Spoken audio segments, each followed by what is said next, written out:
Hey, JB here. For the Franks out there who have been with us for a while, thanks for checking out Season 1. Now, you might notice some changes in format, but otherwise, it's the same show you know and love. For new listeners, thank you so much for checking us out. These episodes mark the start of something very special, and we're glad you're here. While we have rebranded to Welcome to Game Corp in Season 2, don't worry, as everything you need to know will be revealed as you go. Thanks for listening, and welcome to Game Corp. Hey Franks, it's Editor JB here. I just wanted to let you know a couple things about what you're about to get into. So what you're about to listen to is a conversation between Jake and Cowboy, where they share stories about their ghost hunting days. I was unable to join on the day this was recorded. And we were originally going to make this a Patreon exclusive, but due to laziness and, whatever, we just never really got around to getting into the Patreon side of things. So instead, we're going to drop it as a special bonus episode to celebrate Halloween and the end of Season 1. So thank you all for listening. I hope you enjoy it.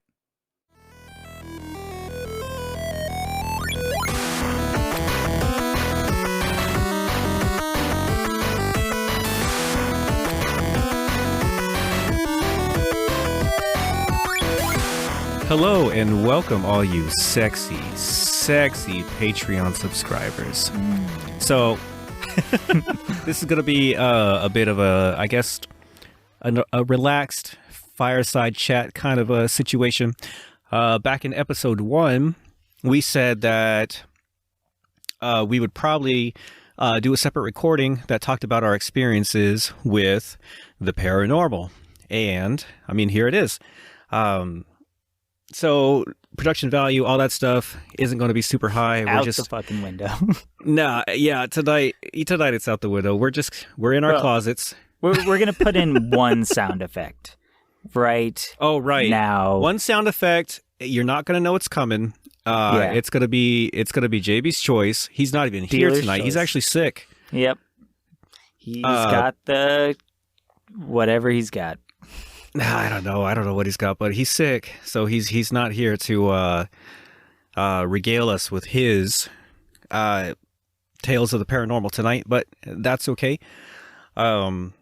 So, where do we begin? It's Tarantino this, and we're going to begin at the end. So I ate the whole thing. No. And I had just enough time to pull my pants up. Now, let's go back to the beginning.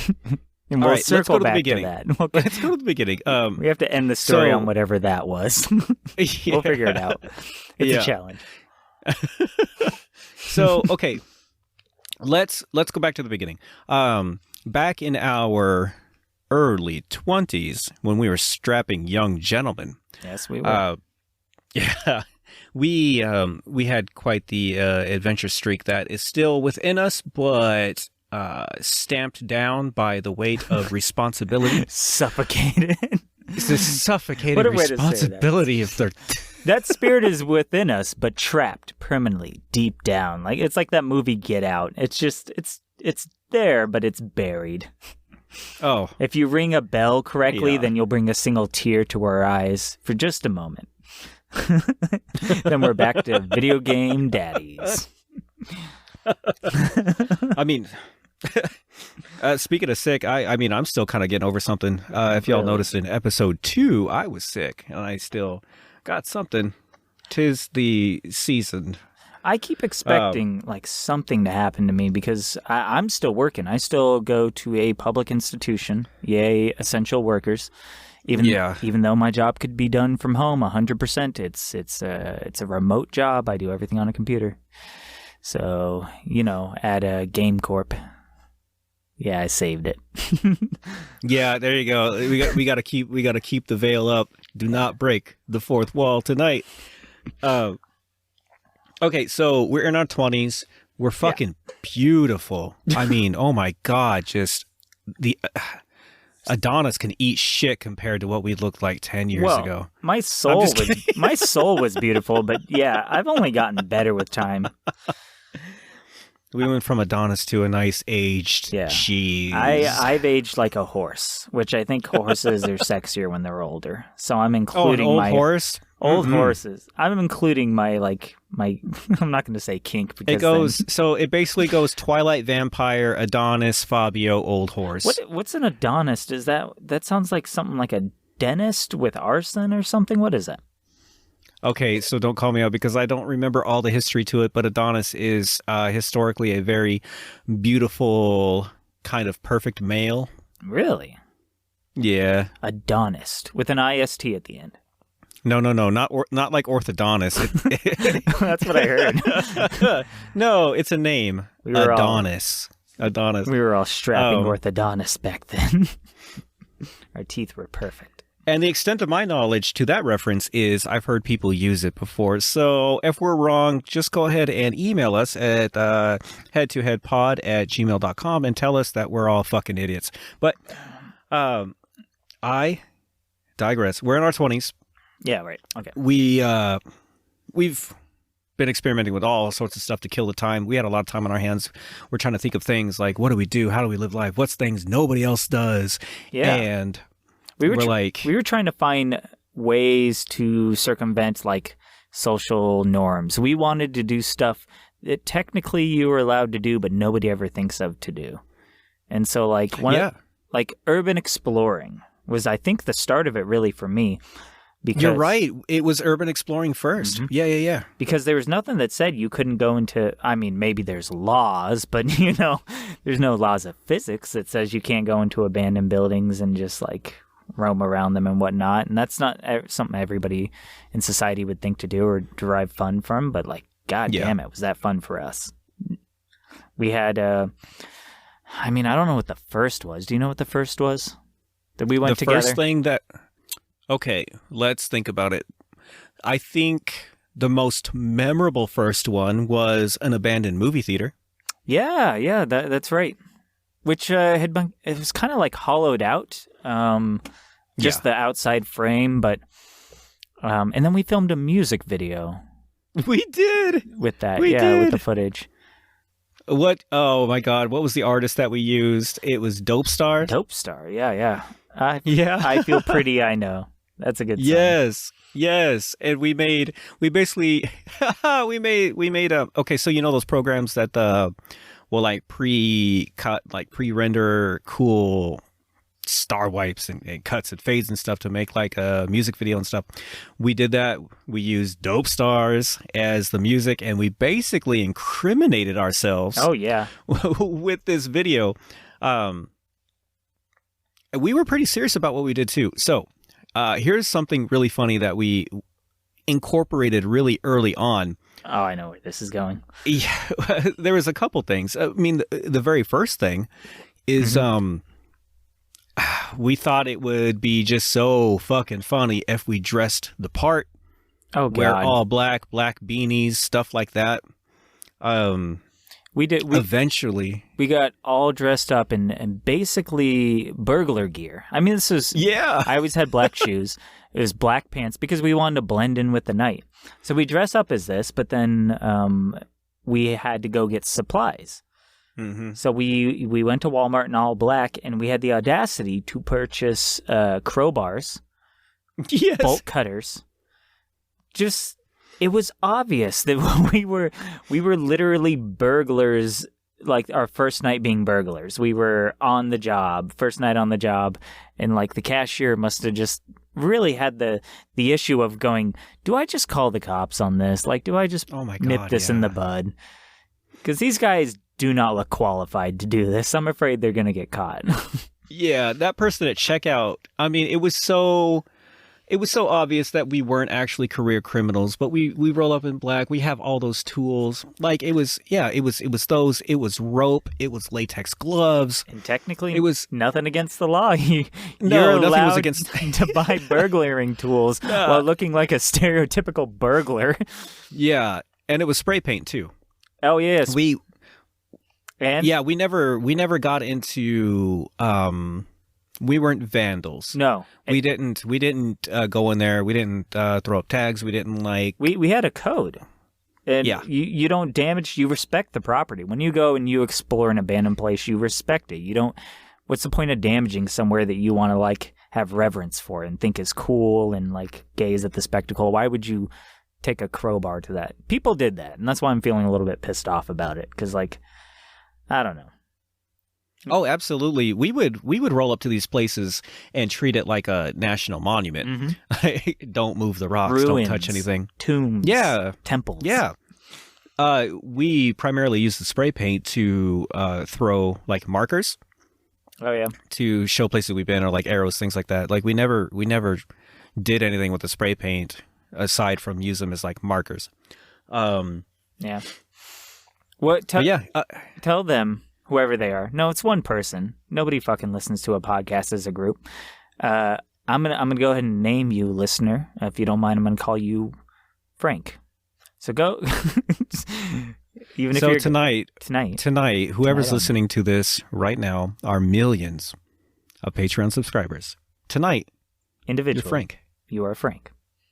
So I appreciate you joining us, Frank. It's you've had a hard week, but you're here with us. Pull up a chair, Frank. Yeah. Can you hear that crackling fire? You can? Oh, I can't hear you talk. You didn't say anything. Jake, tell Frank the best thing that we bought that just sums up that whole thing. Do you know what I'm talking about? I do. Yeah. Frank, I want you to have that picture in your head, us dressed up, buying all that gear. Mm-hmm. And the last thing that we slam down on that checkout conveyor belt is a beautiful JanSport, fiery, hot pink.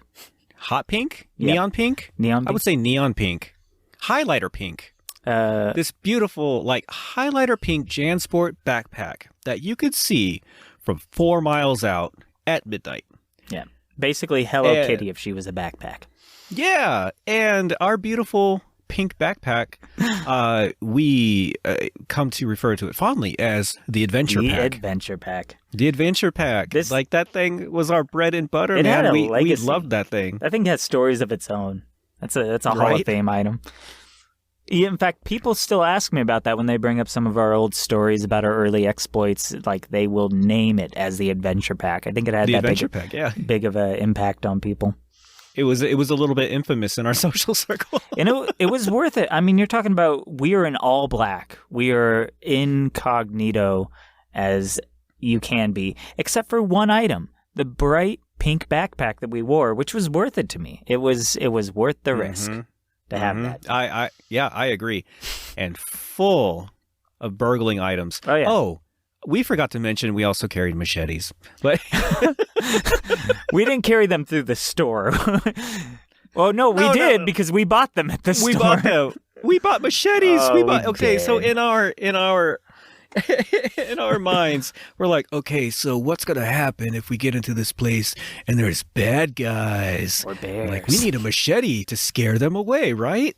So we bought machetes. We never used them for anything. Yeah, not even cutting loose vines that hung among the abandoned doorway of our abandoned places. There was no Indiana Jonesing, like forging a path through the jungle to get to where we were going. We carried them because it made us feel safe. It made us feel like Nathan Drake. Yeah. That's how you do it. If you can't have a whip, you can have a machete. Yeah. So, so we would take that. I mean, we visited several places. A lot of places didn't pan out. Like, we would try to go to old industrial places or silos, things like that. Mm-hmm. Those are always boring. It's just metal hulls. There's nothing going on there. The movie theater was the first really cool place that we got into. Do you remember how we got in? Yeah. Do you want to tell them? Oh, yeah. So the whole place is locked up. It's a movie theater, so you're never going to really find any windows. But what you will find is a drainage pipe that leads all the way to the roof, which is probably about 8 inches in diameter with the bolts that extend into the building to keep it from falling. And it's a theater, so that shit was like, what, 4 stories tall? Yeah. Think of how high a movie theater would have to be. And so at the time, I notoriously, since probably the age 7 or so, weighed the same weight. I weighed 110, 115 pounds always, even into like my, late mid-20s. I had no problem Spider-Manning up that drain pipe with just feet against the wall, grabbing the drain pipe for leverage, and basically just Batman walking up it as if I had just thrown my, it's not the Batarang, it's that other thing, his grappling hook. His grappling hook. And just was walking up the wall sideways all the way to the top. which was interesting. I had to go up there, and we found the roof access hatch, and we found that it was locked, but however, there was a hole to where the locking mechanism used to be, and we saw that you could see the lock, and so we had to climb down, go to Walmart, pick up some long pliers, I think, or something like that, head back, climb up, and then reach those through and unlock that fire escape safety kind of hatch on the top. On the roof, yeah. And then even before that, when I first got up there, there was a hole in the roof. And I began climbing through the, what do they call those? The trusses and stuff, trying to find a way down and everything. Oh my God, yeah. I was climbing like through the crawl spaces and the walls and stuff, trying to get down. You were between the walls. That was plan A. Yeah. Climbing between the walls. And again, I am like 4 stories up in a rickety building that has a hole in the roof, a hole that has been eaten away or fallen with debris. This whole thing is shelled out. There are no interior walls. So who knows like how well the middle of that holds up without any structural bearing walls through it. And I'm just climbing 4 stories up through drywall breaking and stuff, rats scurrying nearby. And then finally we figure out that roof hatch and we climb down a safe ladder. And yeah, I mean, I wish the inside was a little more interesting. Because once you empty it out, no seats, no big screens. It is a shell of a building, but yeah, no anything. It was a big disappointment in the end. Sorry, Frank. I know you were pretty excited to hear, but after all that work, we get inside. Just take your favorite movie theater, turn it into a box, empty all that shit out, like the lobby, like it was even the structures dirt. There. They took out some of the flooring. It was dirt ground. You're right. And and I think, what am I trying to say here? I remember that we climbed down, and we even had at one point, didn't we have a little cop visitation? Because I want to. Oh yeah, I want to enhance this experience. It was about the journey, not the destination. We absolutely. No, 100%. Yeah, the destination once we got in there was a bit of a letdown, but the journey leading up to it was great, especially the Great Escape. Mm-hmm. So you're on the roof, you finally get down. Basically, what it amounted to is after you were on the ground floor, you pretty much kind of unlocked a door for us, right? Or we got it open enough that we could shimmy in. And I unlocked it and then pushed it enough that the chains were able to spread so you guys could, fit your head through and slink in. That's right. That's right. And after we were done exploring, no, not after we were done, while we were in there, we had a guy on the outside, and he had a truck, and he was our lookout guy. But he was down by the bar. There was an active live bar, and he was parked, I don't know, like 20 spaces down so that he could look like he was attending the bar, but still keep a watch on the front door. Right. Mm-hmm. Right. And he, did he call us? Yes, I believe he did. I think he had to have. Now, back then we just had our flip phones. So picture that Nokia. Do-do-do-do-do-do-do-do. You pick it up, and we get the warning that there's a cop circling the building because obviously people saw us doing this crazy shit. Mm-hmm. And he's out patrolling the building, and sure enough, we see lights outside. He has his flashlight. Yeah, so we can see that in front of the building. Parked in front of the building, and they took his flashlight to where we had opened the door and shined it through the crack in the door. So obviously he knew it was open. But so we're like, we gotta cheese it, boys. So we find the nearest exit that we can get out of that is farthest away from the cop. We're telling our driver, you gotta get here right now. And he does. Like out of a movie, he pulls the fuck up. We bust out of that door. We all pile into the bed and speed off into the night. And we got away with it. Totally got away with it. Which was funny because that was probably totally unnecessary. Once the cop, like I don't know if he went around back or took off, but he wasn't there anymore. I'm sure we didn't need a getaway, but I want to... Maybe. But I want to impose, urban exploring is about discovery. And so these kind of moments you have to create for yourself. There's no good reason to go into an abandoned building. There's nothing there. Tangibly, there is no object of desire there. There is nothing that you will do or accrue that'll be useful. but it's just the going through it, the journey, the presence of mind, the actions you take.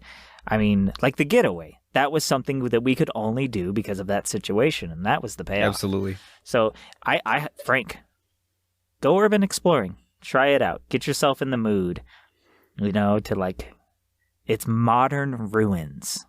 It really is, yeah.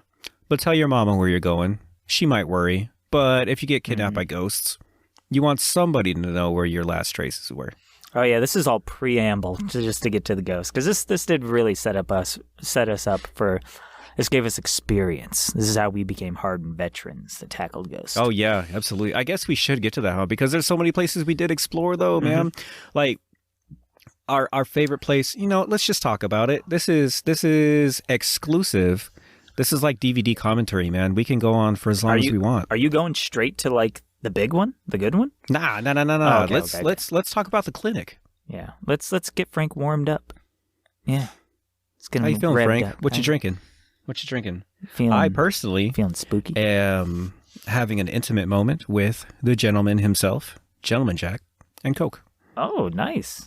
Yeah, mixing it up, getting some mixed in you, huh? I got a Sierra Nevada Torpedo Extra IPA because I like beer that tastes like a fucking plant. I like it to taste like I've gone into the jungle and I've just started chewing on the leaves. And Sierra Nevada. You like beer that fights you. I do, yeah. Oh, well, and it goes to my liquors when I drink lately, at the very least, gin, which tastes like a goddamn pine that's not tree. even lately, man. That's like the second thing I ever knew about you. Cowboy. Okay, so at the time when we were younger too, Cowboy had really long hair. Oh, yeah. So he had long red hair. It was Cowboy. Long red hair, glasses, drinks gin. Yep. Well, that was fact number 3 about you. And specifically, I would quote it almost every time. I drink gin because of the song Gin and Juice by Snoop Dogg, which was ridiculous because to kind of cement it, the nickname I had for a bit was Ginger Jesus. And I had that soft, long Jesus with slight waves at the bottom kind of hair. Yeah. Yep. Yeah. You had Jesus hair for sure. Yeah. So that kind of guy, nerdy as can be, obviously. Like, we wouldn't be making this podcast if not. But yeah, you guys didn't think we were like football stars, did you? No. Yeah, I hope you don't play sports, Frank, because you might tackle us or something right now. But, yeah, so total nerd, and I even at one point like wore a $ chain for a while. Oh my god! Yeah, so you had this whole ironic gangster persona, man. You had that. You had a sign up in your room that you were a QT gangster. It was a QT gangster. From the Quick Trip gas station chain. Because I noticed no gangs ever tag the QTs. They'll tag Circle K and stuff. And I was like, man, somebody needs to rep this block, though. Like, if ain't nobody going to be repping on the corner of QT, like, I got to do it. So I was a QT gangster for a bit. Yeah. Which, blood in, blood out. It's not bad. It's the life, you understand, Frank. Yeah. I left that in a box. So, in my past. Hidden deep. Yeah, I left those memories in a box. That's what that means. Yeah. Okay, so let's get to the clinic. Yeah. So, like when we were fucking balls to the wall in our urban exploring phase, just so happened in the town that we lived in at the time, there was a clinic, a two-story. You could call it 2-story, but it was the size of a 3-story. It was True. big. Yeah. Yeah. It was a really big structure.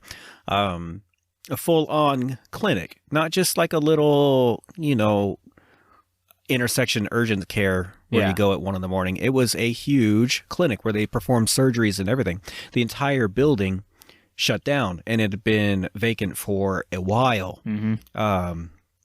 A while for all sorts of, riffraff and whatever to go in there and beat the walls down and break the windows and tag the place up and just wreck the place. But we just kind of caught wind of the place. We scoped it out like immediately. We're like, fuck yes, this is where we're going next. Yep. We scoped it out. We found an easy way in, which for us was parking either on the other side of a commercial plant or on like the other side of the street next to a bar and just walking over. Yeah. We always made our entrances very kind of stealthy. We'd go out in the shadows and enter like ninjas. We wouldn't just like knock on the door and go in. It's the journey. It is all about the journey. Which is why I wished it was a little harder to get into, because like breaking in is part for me. I was the guy that broke into places. Like that was my thing. I was small, I was agile, and I always wanted. So when we found that there was a door like wide open, I was kind of like depressed. I was like, oh, I have no role here. We just waltz right in. But I would say that the payoff for this place was aplenty. This was an amazing place to explore. There were so many rooms. There were so many rooms, so many places to kind of venture into that look straight out of a horror movie. Yeah. If you're a Patreon subscriber, Frank, which you are, obviously, because you're listening to this, unless you bootleg this, Frank, you monster. I doubt you did. Bootleg Frank. Bootleg Frank. That's a cool name. Phasmophobia. So you've heard that episode. You've probably played it because you're a fucking diehard fan of us, Frank. So you've played every game that we've reviewed here in the year of 2042. You're still listening to our stuff. You've played our originals. Okay, I'm rambling. Phasmophobia. This is the 77th time you've listened to this, Frank. Move on, Frank. Move on, Frank. There's better content in the Patreon. Your wife misses you, Frank. Or husband, because Frank could be a girl. Right. Or an android. Your partner or computer program misses you. Significant binary other, or non-binary, depending if you're an android or not. Phasmophobia has a level in it called the Abandoned Asylum. And that level gave me flashbacks because the hallways are a little bit like that. The one in Phasmophobia is a little more claustrophobic. It's a little more cement. And the clinic had a lot of glass walls and a lot of open space, which is really neat. Glass, drywall, things like that, like the interior walls. Yeah. Which here's the thing. I get really pissed when I think about the people who go to these places and smash them apart because, like, sure, you get to break stuff, you get to let off steam, but, I mean, to preserve this place so that you could go through this completely spooky place intact from, like, the 80s as it was, like, that would be so cool. I get that there's a trade-off that it's all, like, run down and broken, but, man, would I want to see this place as it originally existed, just covered in dust and dilapidated naturally? Like, that's what I wanted. Oh, yeah. If it was just a place out of time in the middle of nowhere, that would have been amazing. A place untouched by time. That's what I wanted. You can get that stuff in, like, Russia and stuff, but, you know, like, in places that are secluded. Because... like Chernobyl. Like Chernobyl. Maybe that's why Russia came to mind so quickly. I don't know why, but I'm going to say Russia. I hear they have a lot of abandoned places. I have scarcely any idea why. Yeah. Same thing with Japan. I don't know why. So, yeah. But people just like to go in and break stuff. So you won't ever get that in a city. There is too many people that do what we do, but not with the code or the rules that we do, which sucks. So Frank, if you do that, have honor about it. You have to operate with a code, like a Witcher. Exactly. Like a Witcher. Yeah. All right. Where were we? So we're in there. This is okay. Let's detail the very first time that we went in there. Oh, okay, wait. No, let me. Is the very first time when somebody else was in there? No. Second or third time. The way I'll give a bit of setup. The way that happened. Sure. We were already there, and I guess I could tell by their truck.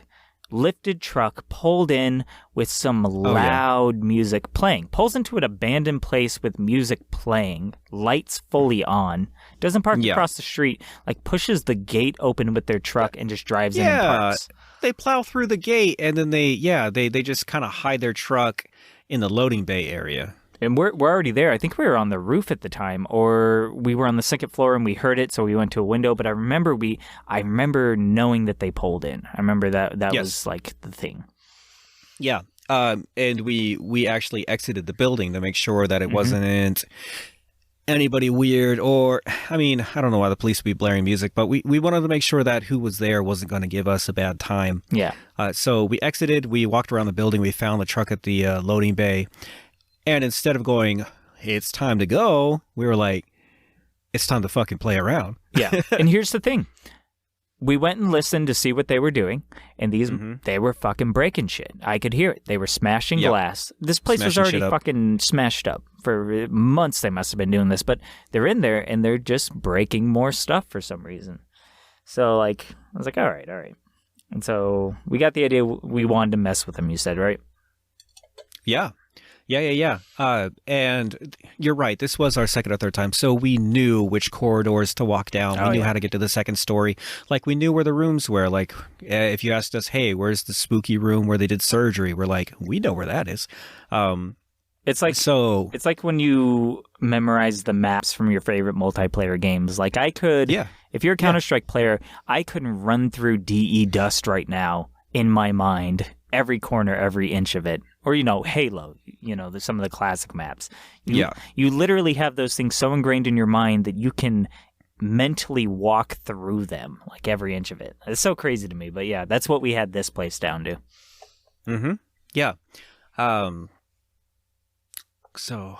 Okay. So we just saw the truck where we venture around inside to try to, get kind of at least in a medium proximity to the guys. We hear them smashing stuff. We're like, nope, we're not going to let this happen anymore. We chose that big long hallway. There's that one hallway that goes on forever and was like really echoey. I remember that. Yes, there is I feel like this corridor probably stretched almost the entire building. Like half the building, more realistically. I mean, it went the whole way, but like, it went all the way halfway to the big open space and the other half. But yeah, it went for a while. Right. So we heard that they were at least kind of close around there. So we had a really cool idea. We exited out the building again, and we knew that there was a side door with a busted window. And we kind of we trotted our way all the way to the east side of the building to this, which I can only assume was like an employee-only door or something like that. We trotted over there, and we listened, and we knew that they were getting close to that area, and we're like, fuck yeah, let's do it. So if you know a little bit about us, I guess we could talk about this in another Patreon episode if you guys ever want to know about the other shit that we were up to, at least in our lives and stuff. For a while, we were into music. Big into punk and metal. Yep. And we were in bands for years. So we had plenty of experience being loud. For a while, I tried my hand at being a singer. I'm not a good front man, but I guess I could carry a tune, and I learned how to scream. Jake was a heavy metal. He was a metal vocalist for a while. He's underselling himself. He was a legit metal vocalist for a bit. So we waited for the perfect time. Yeah. And I just let it rip, man. I let out this guttural, just metal scream through that window, and it just hallway. Like, if it was light, it would have just lit up the whole fucking hallway. Like sonically, it was like an attack through this hallway. It reverberated so hard, just out of nowhere. Just fucking let it rip vocally. It was great. Frank, picture this: you and your drinking buddies or girls you're trying to impress or whatever. Yep. You go into this spooky clinic, and you're busting stuff up. You're busting beer bottles or whatever, and you're like, look how fucking cool we are. And you thought you guys were alone. You're doing your thing. Then all of a sudden, this place just fills with gut-wrenching sound. Yep. Just like out of a horror movie. And we knew, because after the scream was done, there was silence.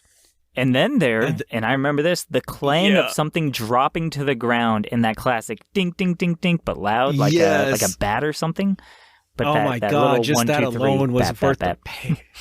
Just alone, that was worth the payoff, because you knew it. It was that shocked, drop everything in your hands. and they started moving. They booked it. Yeah, and we got to a nice vantage point, and we waited. Roof. Yeah, we climbed up to the roof after that because we felt like that was a good place to hide. So we went up to the roof through that outside ladder that goes to like first story, on top of the first story, then climbed up again to the second story. And we got to watch them jump into that lifted truck and just peel out of there. I mean, like tires spinning. Just oh my God, yes. It was like the Dukes of Hazzard. Yep. They fucking got out of this place. And at that time, they did smash that gate too. Mm-hmm. Bam! Smashed the gate out and they were gone. As far as they were concerned, they had a paranormal experience, even though it was just us. And anybody can go through the logic of like, okay, it could just be another person. But if you're alone in an abandoned building and you hear a demonic scream echoing from down the halls in the kind of few seconds of silence, like I can only imagine the cold bucket of ice water that just went down their spines. Like I relish in thinking about that. Just like the terror that they were subjected to for those moments. I'm not vindictive usually, but I just love thinking about just how. No, that shit. It was.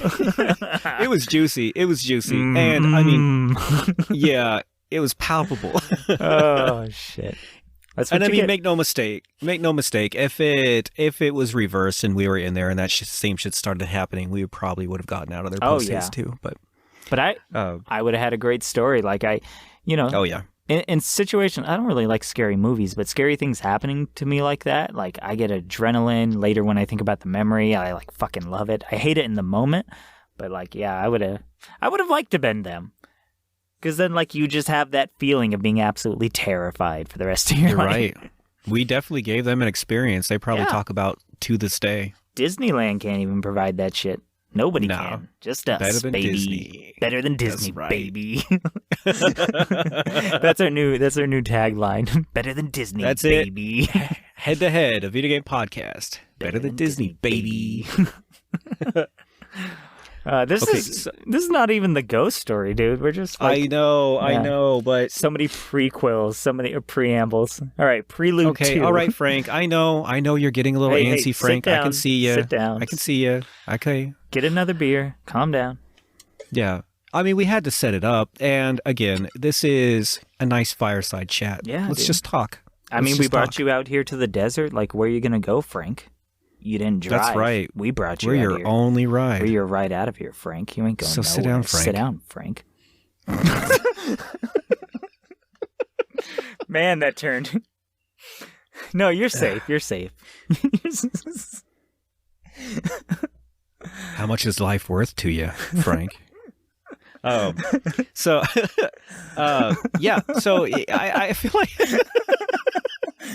Oh, man. Out of all, we could have created any sort of imaginative scenery for this listener, for Frank, and this is what we painted.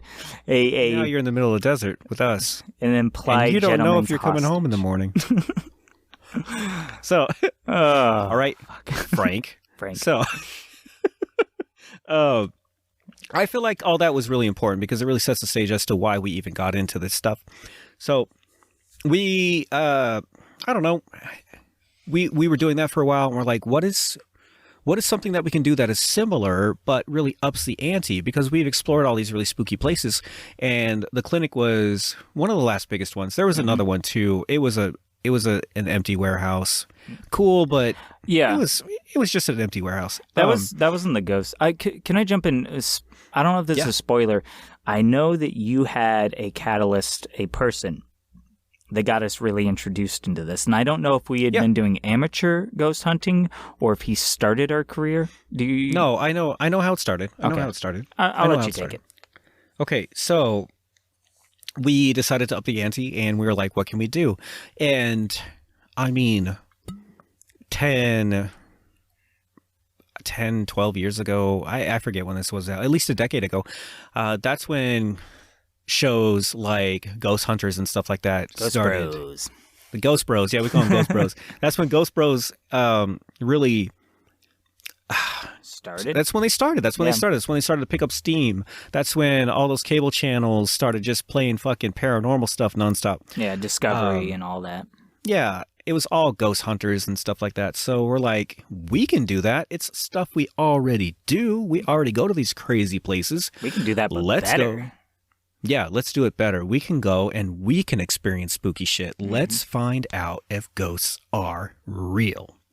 So we did a little bit of research. Do we tell people at least the state we're from yet? I think we should, because all the places we visited are historic. So, all right, Frank, you Patreon listener, you better not tell anybody about this, Frank. Don't tell a fucking soul about this. Don't rat us out, Frank. Yeah, we're in Arizona. So, cat's out of the bag now, baby. I don't know why we're so secretive about the state we live in. I don't know. So we're in Arizona. I mean, my name's Cowboy. It narrows it down. Yeah, I know. We ain't from Connecticut. We start doing our research because Arizona has a really rich history of haunted locations. Yeah, it does. Be it tourist trap, bullshit, or real, we don't know. But it has a lot of places that you could go. Jerome, yeah, I know. So we start visiting a few places. Like we went out. Hold on, I thought I heard something. A ghost? Oh, we're going to touch on that too. But no, I thought I heard something. Sorry, Frank. Sorry to scare you, Frank. We decided, on a few different places to go. We went on, I don't think he would care that we name drop him. I think he would like it. So me, you, and our buddy Mark, we, oh yeah. Okay. one of the cool like trips that we took was to Jerome, and it was around this time of year. If you're listening in the future, we're recording this in the beginning of December. 2020. And it was chilly. And when you go up north, anything out of the valley can get pretty chilly in Arizona. So half of Arizona is shitty desert, and that's where we call home. Mm-hmm. But the northern half of Arizona is really pretty high desert, like pine area, stuff like that. Jerome is way north of where we are, and way north. And we decided to make a trip of it, and it was really cool. Like we packed up, we road tripped out to Jerome. We had enough money with us to get a room at the Grand Jerome Hotel. Well, it didn't start like that because I had convinced you guys that we were going to go down and we were going to break into an abandoned building or break into a place and just sleep there. That we didn't need it, that we were so adventurous at the time that we didn't have to pay for a hotel. We would find a way to sleep. We would find a building to squat in or inhabit, because I really wanted to push the limits of what I could do in life, what's permissible and allowed. So it was we can just go in a building that nobody's in and just make that our temporary camp for a while. And it ended up not working out. No, it didn't. Yeah. We had a really fun road trip experience, though. We get out to Jerome. If you know these artsy, small, used to be mining towns and stuff in Arizona, they're cool tourist locations. They all shut down at sunset. We arrived at night, which was our plan. We wanted to arrive at night. We didn't want to wait around all day to get to the action. So we get there, and this is our first time at Jerome. We start driving around. We're like, okay, all right, we're getting a feel for it. It's a pretty little artsy town. Yeah. But for the life of us, we couldn't find all these supposed haunted, abandoned buildings. Yeah, that it was known for. Yeah. We didn't. It was just Sedona light to me. That's all it was. It was hipster Sedona. That's Jerome is definitely hipster Sedona. So instead of ghost hunting that night, we just kind of explored Sedona. We went to the only open bar. We met a man in a trench coat trying to sell knives out of a bag. This is something we still talk about to this day. I got a whole bag of knives, man. That's a quote from that dude. And let me be clear, and I'm going to have to trust my own memory here, and I think this is true. It wasn't like a satchel. It wasn't like a canvas bag. It was a plastic bag. It was a grocery bag. Grocery bag full of knives. Yeah. He's just he's outside of a bar. I got this bag of knives, man. Y'all want to buy a bag of knives? Yeah. That's the spookiest thing that happened to us in Jerome. Yeah. So we're like, what the fuck? Oh, there was one property that we thought that may have been abandoned. It looked abandoned. We started walking up to it. Definitely not abandoned. We had accidentally trespassed on somebody's like estate. And it wasn't until we were up at the building pretty much looking in the windows when we realized, no, we're about to break into somebody's home. Yep. And they live there and they're probably inside. So we were almost the purge, except without the killing, I guess. I don't know. You need to take better care of your house. Yeah. So we fault. actually ran. We ran. We literally like, oh no, we're criminals, and we ran. So we didn't know what to do. We stayed at the very top of the hill. There's this historic hotel, and I think it's the Grand Jerome, something like that hotel. And it has its own story about being haunted. So we're like, fuck yeah, let's stay the night here instead, and let's explore the hotel. And we didn't see shit. We didn't find shit. We found a couple rooms or something they were remodeling, and that was it. It was a bust. They talked about it too. When I think when we went to the hotel, they dropped some hints that they thought it was haunted. Yeah, and very touristy. Jerome is a tourist trap. Yeah, we shouldn't. Very cool place for art, though. Oh, and good place to get our Maynard feet wet. from Tool. Oh yeah, has a vineyard out there. If you're into that, vineyards or Maynard. Both. Either one could draw you there. Yeah. If you like both, then you gotta get down there. Then you gotta get out there. If you love bags of knives. Yeah, if you are in the market for nondescript bags of knives sold by a mysterious man in a trench coat, Jerome's your place. If you are a Tool fan with a enthusiasm for grapes and a love for bags of knives, Jerome is where you need to be. Oh, absolutely. Our next destination was the domes out in Casa Grande. The domes are supposed to be some really spooky shit. There's lots of articles online about the domes. Mm-hmm. The place themselves, I mean, it is creepy. It's the remnants of what was to be a chemical plant or something. It was something like that.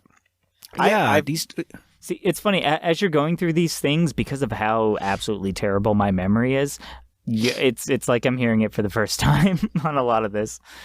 I'm like sitting back listening intrigued until I remember and jump in. Wow. And what was Cowboy doing? He did what? So yeah, we researched the domes. Like, people swear up and down this place is crazy haunted. Spooky things happen out there. And I mean, if you just read about it, the place seems creepy as shit. We rolled out there again at night. We had a camcorder with us. Like, we plan on going out there and sitting and trying to catch any sort of recorded EVP phenomenon, all that stuff. Or like, let's get something on film. I wish we had like ghost hunting tools back then. Like, if we had the kind of scratch to buy like I don't know, like a EMG, is it? Or whatever. Just any of those. Anything on Phasmophobia, anything that's actually real. But we were, I think for all of this, we were equipped with a hand cam and the adventure pack, the infamous adventure pack, and that was it. Yeah. All these. That's true. Our big plan was to get something on camera, just record it, and that's all the proof we need.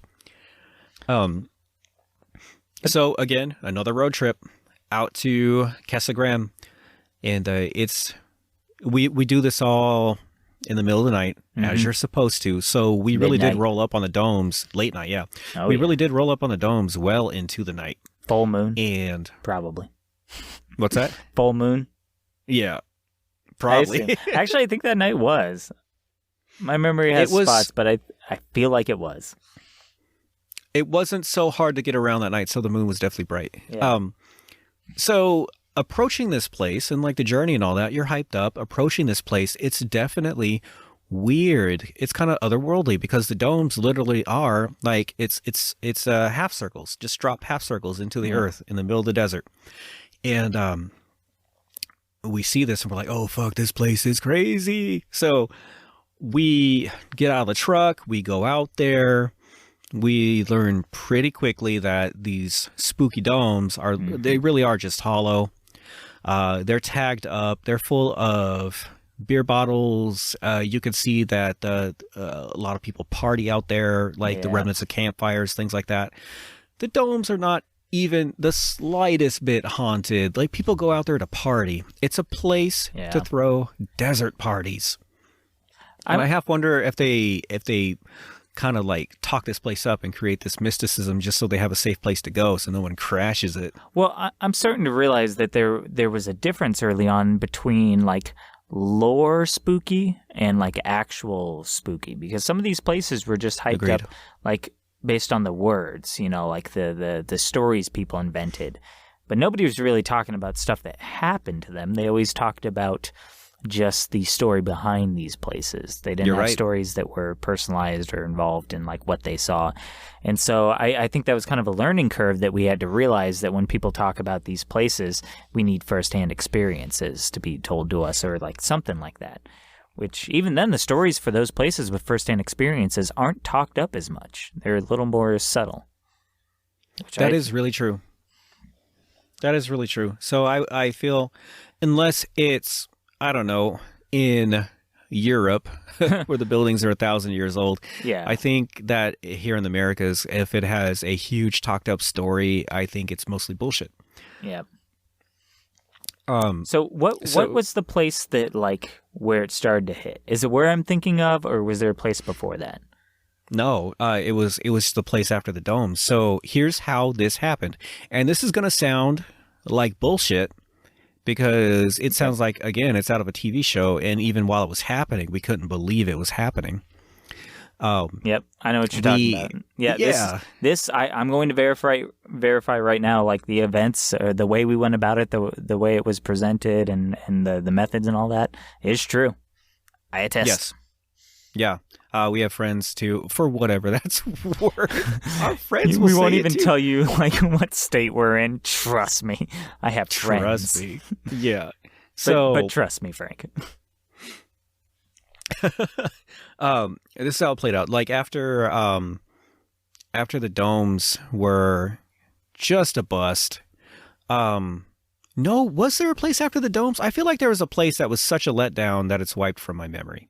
You would know that. There was an abandoned racetrack, which didn't pan out, but was fun to explore. The racetrack, right. I forgot all about the racetrack. It's just an abandoned racetrack full of bats. That's it. Yeah. People started to like associate with like abandoned, meaning there must be a ghost there, which it doesn't make any sense. That's not how it works. It's not looking for vacancy. That's not, No. No, it's not. There's no real estate market for the paranormal. So paranormal real estate? Yeah. Like ghost realtors are selling abandoned places to like nice ghost families. Yeah. So maybe it was that. Maybe it was the night after the dome. So there was a place that was so uneventful that it doesn't even matter. We came from that place. We were actually kind of disheartened.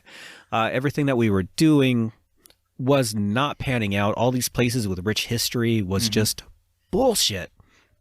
So we ended up at an IHOP. And it's a place where we knew a lot of people worked and stuff. And great for after like late night exploring. We'd end up. Yes. Yeah. So it was a regular stay. Yeah. So this night, this night was such a letdown that we were there by like 9 or 10 p.m. because the time is important. The time's important. No, it was like 9. We were there by 9. We were already done by 9. There and back by 9 p.m. We're there. We're just like, man, this sucks. We were there just kind of talking about the stuff that we had been doing, and a guy we know, a server, was there that night. Cool thing is when you got a lot of server friends, stuff like that, you can go there and it's visiting a friend at work. So he was, he was there.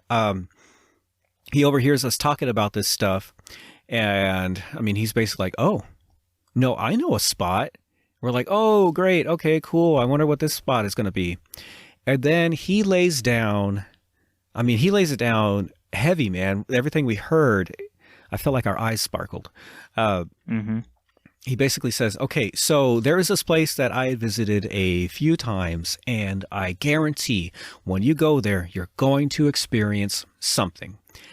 And he says, everyone who shows up there, bring cash in hand, because in order to get in, you're going to have to bribe the superintendent who works here. And he says, bring the money, park far away, sit across the street from this place, and just wait. And eventually, there's going to be a stocky built, bald guy, middle-aged. He's going to come out. And he's going to come out like he's on a smoke break, but he's not going to be smoking. He's just going to be enjoying the night, just catching some air. Whenever you see this man, get his attention, and he's going to know why you're there. Bribe him, and he will take you to parts of the hotel that I guarantee are haunted. Okay, now, Frank, that sounds like a bunch of bullshit, right? Because I feel like most of the people we tell the story to, they're like, nah, what the fuck ever. It sounded really almost too good to be true, but at the time we were desperate. We're like, let's do it. So there was still time. There was still time to get it done that night. So we pile in the car. Oh, go ahead. Oh, we pile in the car, we get our money, and we head into downtown Phoenix. And our destination is the Spooky Dookie San Carlos Hotel. Yep. I didn't know if we were going to tell him, but yes, the San Carlos Hotel. Yeah, we'll tell him. Of course we're going to tell him. And I think it's very important. Yeah, it's the San Carlos Hotel. And if you look it up as well, it's still a running hotel. You can book rooms there. It's been there a very long time. It's one of the historic landmarks in downtown Phoenix. So it's surrounded by modern high-rises. You turn a corner and it goes from concrete jungle to the fucking Tower of Terror at Disneyland. Like this place sticks out like a sore thumb. It's really classic look, and it was built in like, I don't know, the 20s or something. It still had that same look. Yeah. Oh yeah. So it sticks out like a sore thumb. So when you see it again, it's like adding all these layers. And we're like, oh my God, it's like out of a movie. Oh my God, it's like out of a movie. Like it just keeps happening to us. Yeah. So we do it. We park. It's cold out. So we park, money in hand. We bundle up next to some newspaper stands on the other side of the street. And we just wait, and we wait, and we wait, and we wait like an hour. It's not like we waited all night. We waited like an hour, but an hour can feel like a long time when you're freezing your balls off on a chance that you don't even know if it's real or not. And there was plenty of doubt in our head too about it. And I'm super skeptical, so I was like, all right, this is whatever, nobody's going to come out. He's just like feeding us stories. But the way, go ahead. I'll let you continue. For sure. Yeah, we both approach this with a very skeptical mind. We're not either one of us are like overly superstitious or anything. So we're there next to the newspaper stands. We'll hold it up. We're cold. We're looking at the bar across the way, and people just having a good time. We're just sitting in the middle of the city. Almost an hour goes by, and we were about to pack it up. We started talking. Maybe we should go. Maybe we should go. And here he comes. Yep. So out of the front lobby, this stocky, bald-headed man, middle-aged, mustache. I'm not going to name drop him. No. I'm sure he won't appreciate it. He shows up. He comes out. He steps out, just like out to the curb. We look, and all of us are like, and we watch him, and he doesn't smoke or anything. He's just taking in the night. And he doesn't really do anything. He sees us, but he doesn't yet acknowledge us. And I remember this because I reacted with almost like he was ignoring us. And I really thought that he was just going to turn and go back inside based on his body language. Yeah. Yeah. I don't even know. So I don't think he really was paying attention to us. Because as he's out there, we're like, whoa, what do we do? I stood up and I walked out into the street. And I waited for him to look at me, and I gave him, the bro head nod. Yeah, the head nod. I remember that. Like, hey. And he looks around. He actually does a double take. He looks around. He double takes. He looked around. and he looked at me again. And I'm like, hey. And he shakes his head. And he's like, oh, shit. And he waves us over. Yep. And he waves us. We're like, yay. I wanted to let you tell it to make sure my memories matched up, because I don't know if I even trust my memories or if I was just like making a movie in my head. But yeah, I remember that exactly. He the swivel of the head, the look and everything, and then the full arm wave, like, all right, come on. Yeah, like, shit, I got to deal with this tonight. Yeah. He waves us over, and he asks us, like, straight up, like, all right, who told you? And we tell him the name of the server we know and all that. And he's like, okay, all right, yeah, I remember that kid from a while ago. Okay, cool. So, did he tell you what's up? And we're like, kind of. We bribe you, we make it worth your while, and you'll take us into the parts of the hotel that are haunted. Yeah. And he's like, well, yeah. Can I more or less. Can I tell you some of my memories to see if these are correct? Yeah. So he takes us down there, and he lets us explore. There's a bar off to the left of the entrance, and the lights weren't even on, but it kind of had That didn't happen until later. Okay, I'm going to be splicing memories in here. Was Rooster with us that time? The first time? Yes. Okay, so this memory... There were 5 of us. It was me, you, Mark, Rooster, and Clint. Oh, yeah. Okay. Now, if my memory serves me, he took us and he looked at the newspaper clippings on the wall and kind of told us, gave a little bit of history, right? Not in the beginning. Oh, man. Not in the beginning. So, all right. So this is how it happened. After we tell him, we hand him the money, which was like $40. We did it in the elevator, though, didn't we? No, we gave him the money outside. Goddamn my memory. And he tells us, we give him the money. This is what he tells us to do. He's like, okay, so you need to walk inside that hotel like you belong there. Right. Like your hotel guests. You're going to go in the elevator. You're going to go up to the 3rd floor, take a left down the hallway, and there's a little snack room with vending machines and stuff next to the exit to the pool. And he says, just go in there and just wait. I have to do my rounds. I have to make it look like I'm working. Yep. And after a while, once I do my rounds and things like that, whenever I have an opening, I'm going to grab you. And we're going to go. And we're like, yeah, hell yeah, this is great. Was that the time that the elevator got Rooster? Yes. Okay. So, like, the very first thing that happens, we walk into this hotel. There is a guy at the check-in where he's like, yeah, whatever. Hey.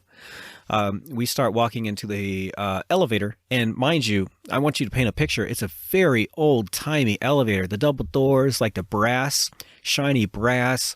It's very classy and old-timey. They open up, we start walking in, and the outer elevator door slams into our buddy Rooster. Like, it hurt him, too. Like, that shit slammed, like, clamped him. Bam! And he just we're like, oh, shit! And he just put both hands on it and pushed, and after, like, a fifth of a second, after half a second, it just pushed back, but he kind of freaked out, and, like, for an instant, I thought he was going to be, like, pinned or smashed or crushed. Yeah, that was super spooky. It was super spooky. I don't even know if that's related, if it was just... Yeah, and it opens up right when he begins to walk in. When he's in the middle of the threshold, they come back at him. And, like, how do you explain that? Like, how did...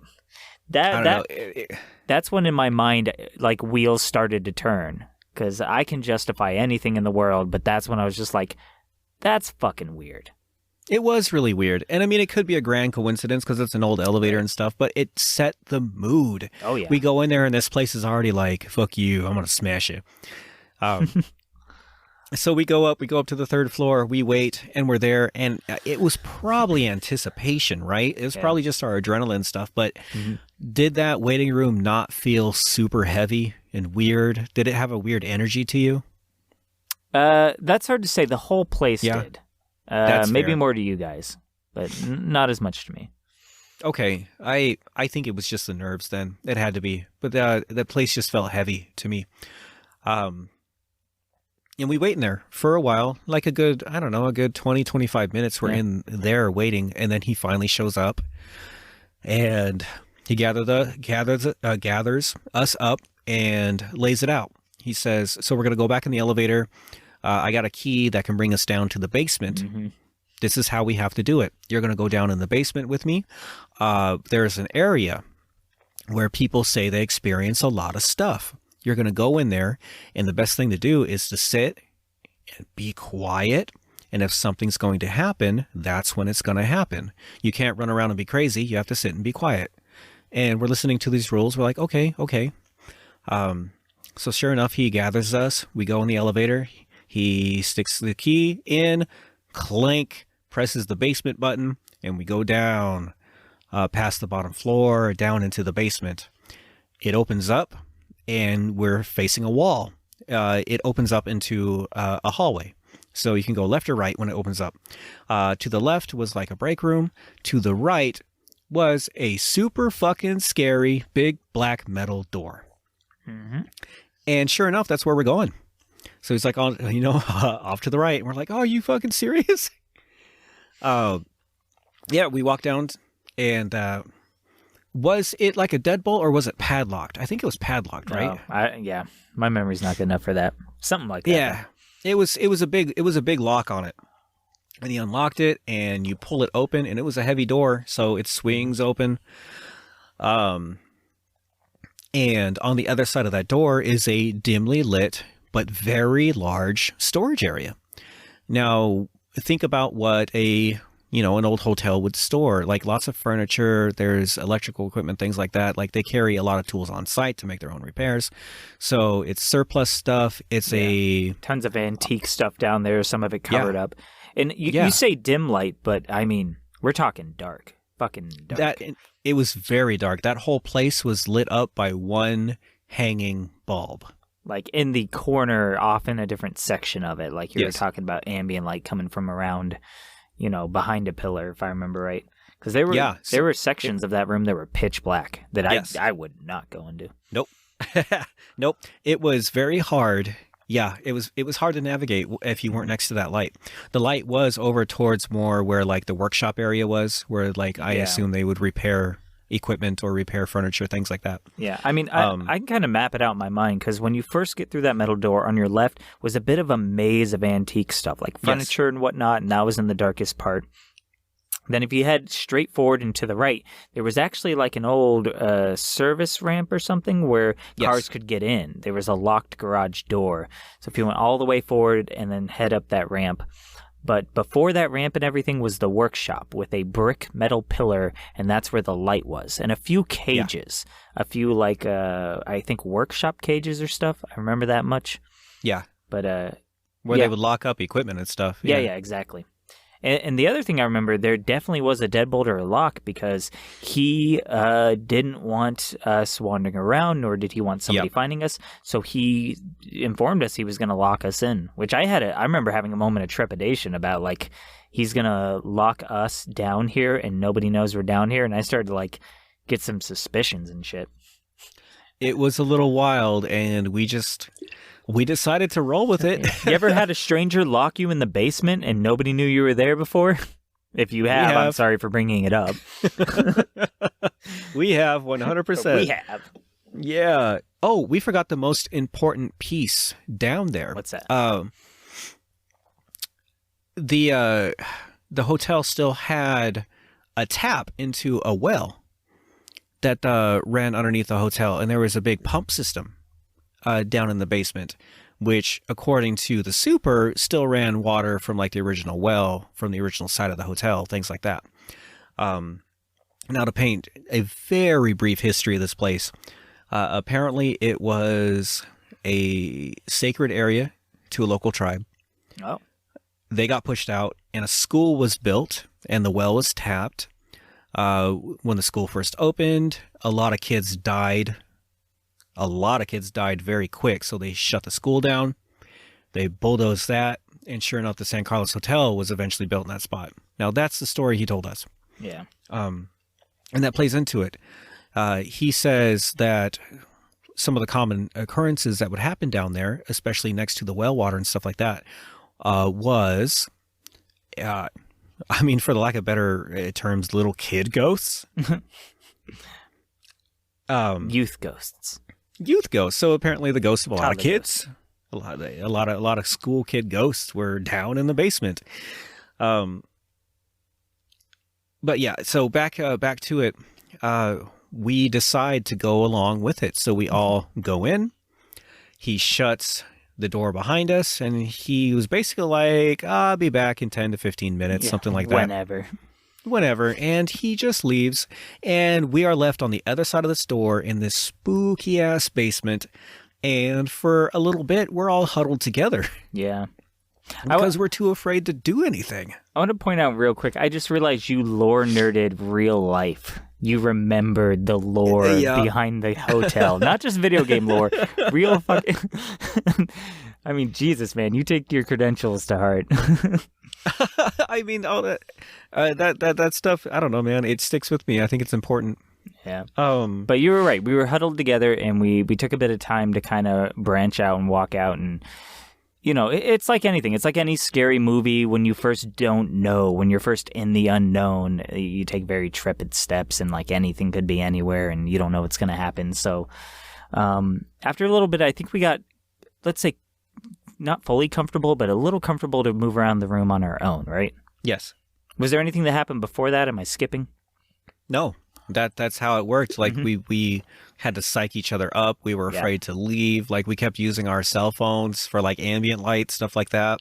And besides the things with the, you know, the five senses, the general stuff, there was a mood, and you could always say that that's you know, nerves and other stuff, but there was a perceptible kind of feel to the room. And I don't even believe in that. I don't believe in any of the energies or Zen or not Zen, but chakras and stuff. But, you know, in certain cases, I will admit there was a shared experience between all of us. At least absolutely. I feel like those are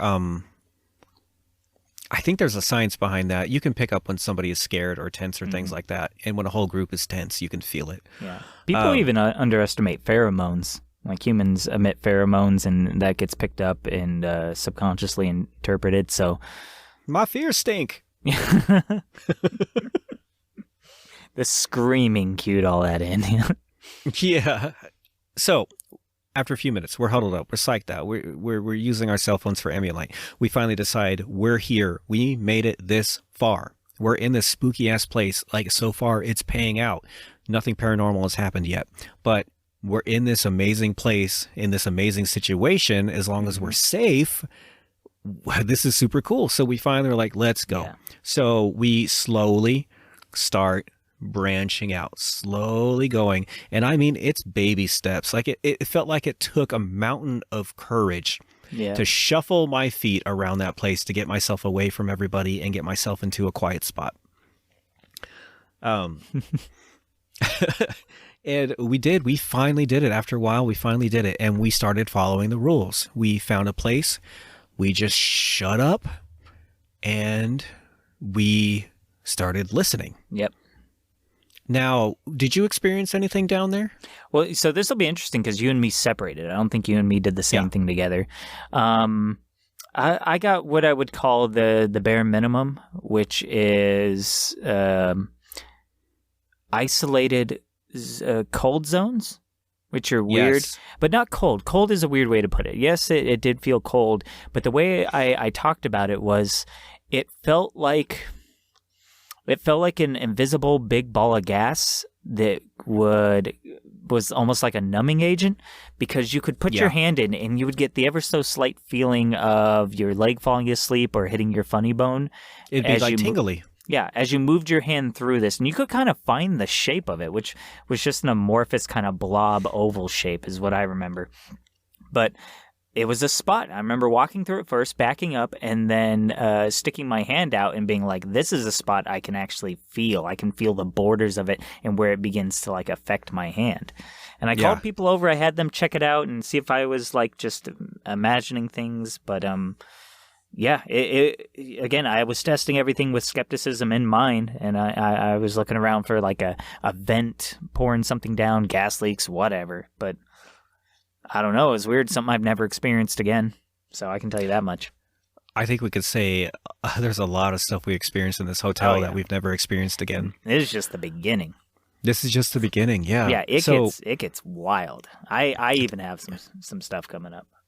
Yeah. Oh yeah. Yeah. So my first experience is down there in the basement. when I sat and shut up and listened, I swear that eventually I heard the little pitter patter of like barefoot footsteps running on the pavement on the inside, much like what would sound like if a little kid was running on the sidewalk without his shoes on. I swear I heard that run back and forth. That was my big experience in the basement. That and something got thrown. We were all in there in the basement, I believe. Like, do you remember when something got thrown in the basement? No, I was on the tail end of that. I think I'd gone up that ramp to like, because I like the idea that ramp faced the streets, and so nobody knew we were in there, and I was like peeking through the cracks. So I think I wasn't nearby when that happened. No, in the far corner. So you were on the opposite end. Mm-hmm. So in the little like area where the antiques were, something slammed against the wall, like slammed against the wall. So those were the two things that happened to me. Those were the first paranormal things I'd ever experienced. The basement was like a teaser. There wasn't like none of the big stuff happened there, but it was enough to hook us. Yeah. I guess we'd have to ask the guys what else they experienced there, but that's fair. After a while, we all got back together. The super came back. He grabbed us. And we walked around in the other part of the basement just for a little bit. And it is a break area where they, where like the workers and stuff, like congregate and do stuff. Like that was their break area. There was one more thing that happened as we were walking by. I swore I heard humming as well. Oh yeah. The elevator in that kind of area. I remember going up and down the elevator. There was a host of noises. The elevator is known for hearing noises, human-like, generally, usually. Is that the night we heard the scream? No, different night. Different night. I'm fairly certain. But then again, probably. Don't trust me. This all blends together. I remember individual pieces, but I don't remember what days they occurred. No, that's fair. That's super fair. So I guess, spoiler alert, if it didn't happen this trip, we also heard a really guttural scream, just like we did at the clinic. We heard a scream in the elevator shaft. Except it felt a little... It didn't feel as present. It was... I remember in a weird way, it was... God, I'm having a hard time, like... It feels in your head? Yeah. I guess you could say that. It didn't feel... It didn't feel like it was beyond the walls, but it didn't feel like it was near you.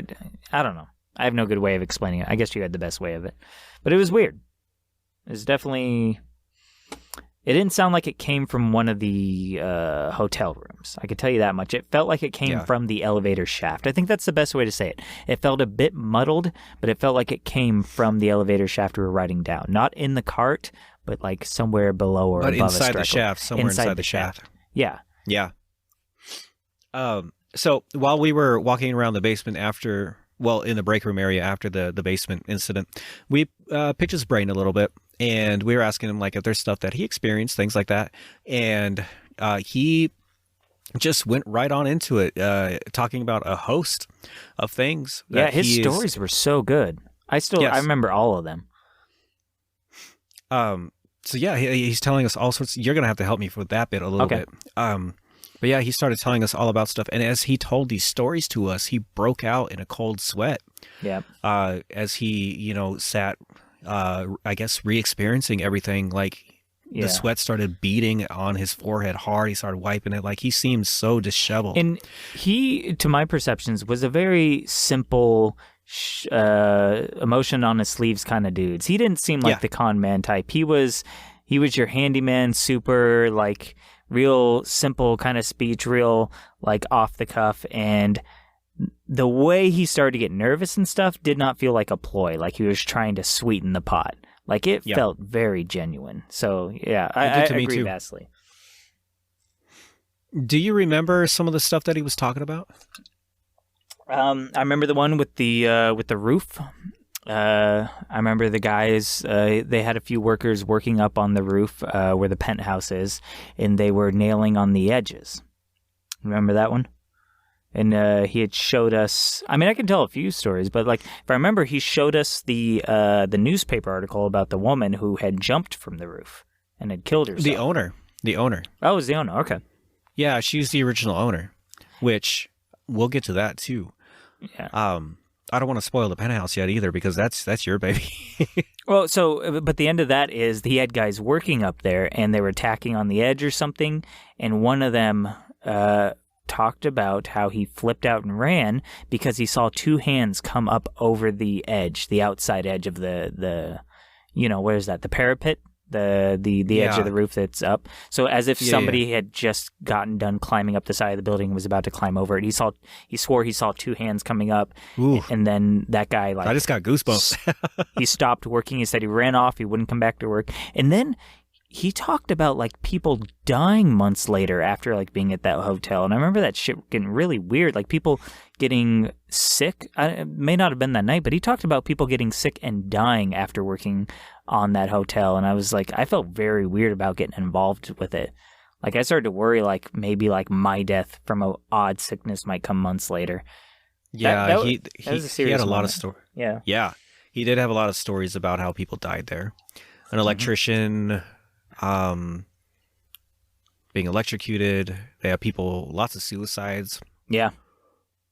And that was a lot of it because he explained the history that actresses and actors came there when they were looking for work, like early back in the 20s to 50s. I don't fucking know. But he talked about a lot of failed people like staying there and then killing themselves when they knew they couldn't make it. I think I remember. There's something around that, but that's the general idea for sure. Yeah, there was definitely stories like that, yeah. Okay, so let's get out of this basement. Yeah. I think the only other thing that we did that night was walk around the bar, right? Okay, so that was that night. Yeah, the bar, we only went to that bar area once, and it was at the end of the night, yeah. It was really cool. It was like there was a lot of glass, and they eventually turned that place into a nightclub. If I remember now, but there was a lot of like glass mirrors up on the walls, a lot of like glass tables and china, and the lights were off. He kept the lights off, so all we had is like the moonlight and the street lights pouring in from the outside. And I remember it was just silver and blue. The whole room was just a silver and kind of blue maze that you walked around. It was super cool to look at. Nothing happened to me, but I know something happened to you. That was one of the big things. Yeah. He said that sometimes people see things in the mirrors, so I decided to stare into a mirror. And I was looking through mirrors, and I finally came to this one mirror, and I just kind of looked into it for a while. And I swear the face of a pretty blonde woman started staring back at me, kind of like came into focus in the mirror, like as if she walked out of the ether into the edge of the mirror, like at me. That fucked me up. Yep. That's when I mentioned that to the super, and that's when he told us about the story of the original owner, because apparently what I described is what she looked like. I remember that exactly. I think that's when he took you over to the newspapers, and that's when the stories started pouring out. Yeah. And there was a picture of her, and I'm well, correct me, but I think there was, and you kind of were like, yeah, that looks right. That looks like her. But there might not have been, again, my memory. I don't think there was a picture. I think it was just a newspaper. A description. Yeah, there was a description of her, yeah. And that was really the first night then. That was the first night. The taste that we got for the place. Yeah, that's a good way to put it. It really was like a nice little tasty appetizer. Mm-hmm. So, yeah, what we experienced was interesting, but it wasn't necessarily terrifying. It was enough we're like, yes, we need to go here again.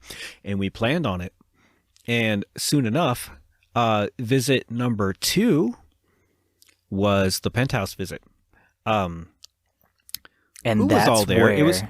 Was it me, you, and somebody else? Or was it just me and you? Well, I could remember if you describe like the theme of that trip. Like what visit was that? What happened on it? Honestly, my biggest memory of that entire trip is going up to the penthouse. Oh, Penthouse. Me, Rooster. That was it. The three of us. Okay. Yeah, that sounds right. I remember. Yes. And let's get into that super spookiness right after a break, because I have to pee.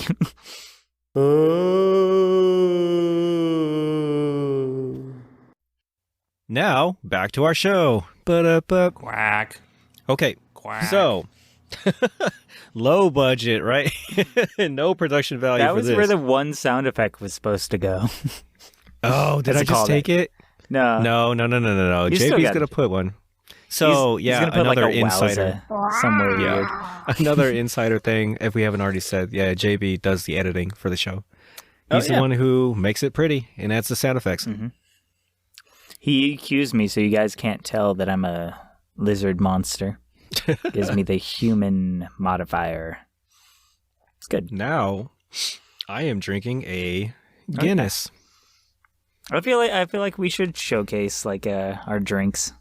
Part of being a gamer is like drinking on a Friday night with your buddies. We're not exactly sports, but like, gamers our age fucking usually drink. So I'll tell you what for sure.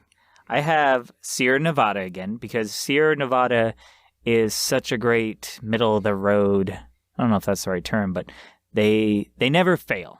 They may not make the best beers, but they never fail. They always deliver. So they're the old reliable of IPAs. Yeah. Or any beers, really. They just Sierra Nevada makes good beers. Sierra Nevada Torpedo Extra IPA was what I drank. It's really good. This one is their Hazy Little Thing IPA, which has a little more of like a sour note to it. Not as safe, but actually good if you like it. It's interesting. So I'd give it 3.5 slurps out of 5. There you go. That's not so bad. I like that we caught that slurp on mic, too. Oh, yeah. I should have done 3.5 actual slurps, like.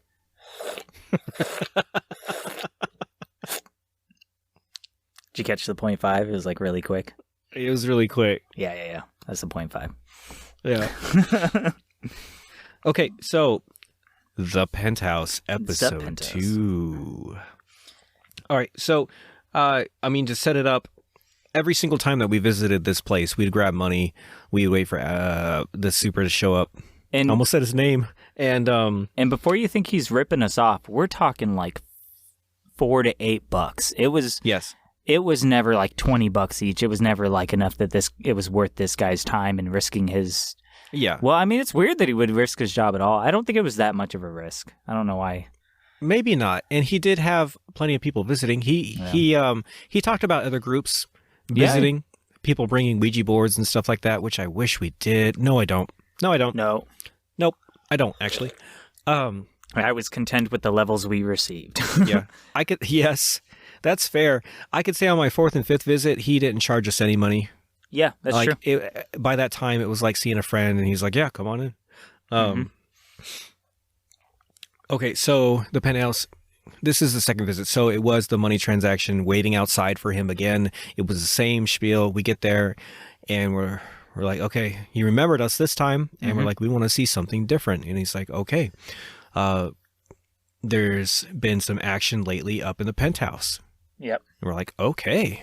So I want drive this one, BZ, because this one is definitely your baby. It is. Get me set up, though, because I know up until the stairwell. So if anything happened between the elevator and the stairwell, or across the street in the stairwell, that's all you. Okay. No, not really. It was right down the business. We were there to experience something.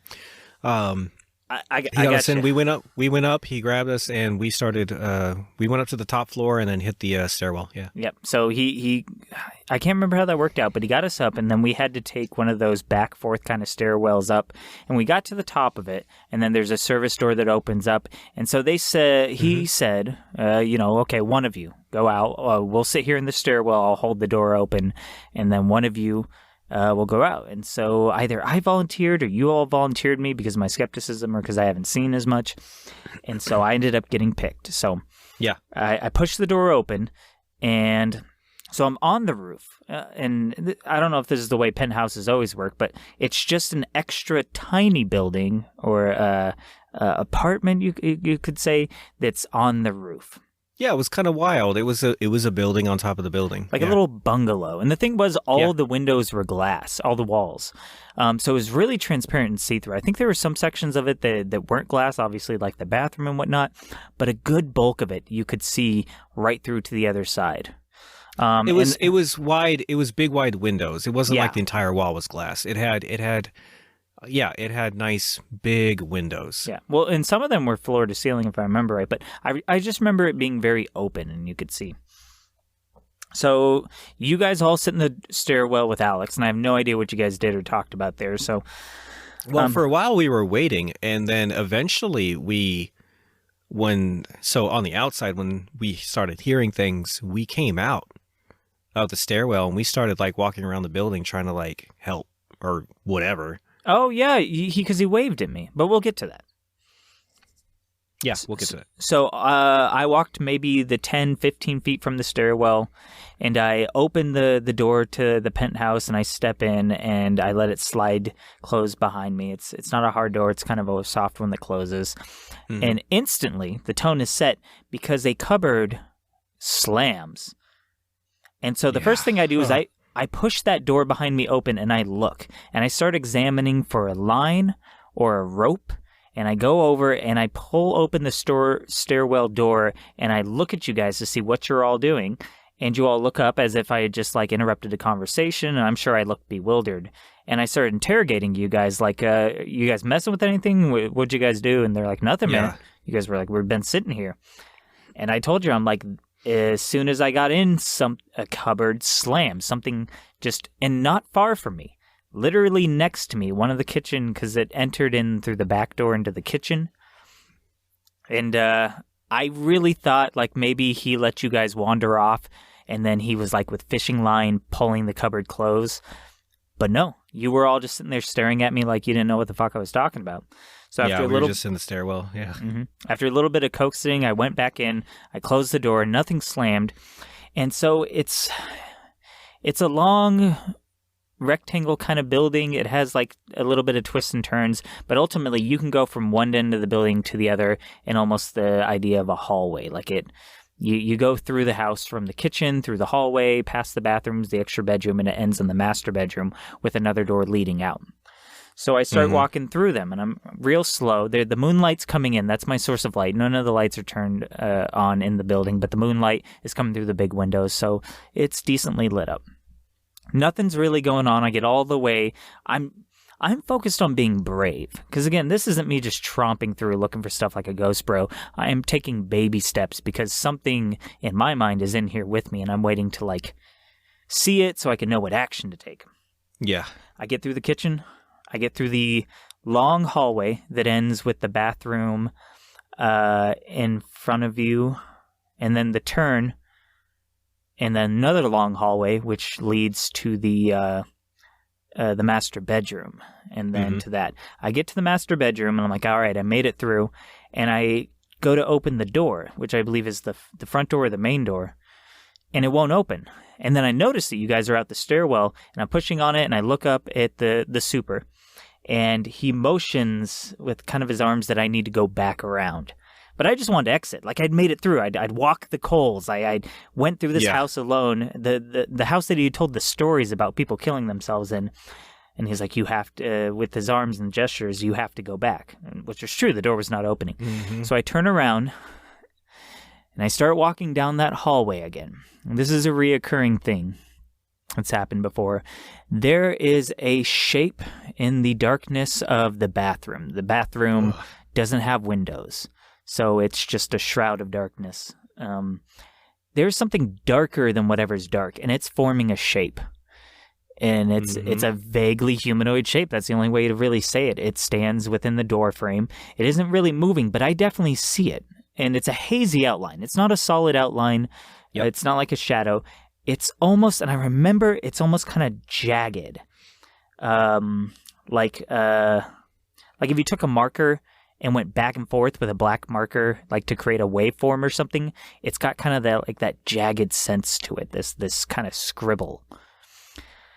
And I start walking, and I'm like thinking, I'm looking around me, what can I do? Windows go out of nothing. And I think to myself, all right, if you're going to die, just run at it. Maybe even try to attack it.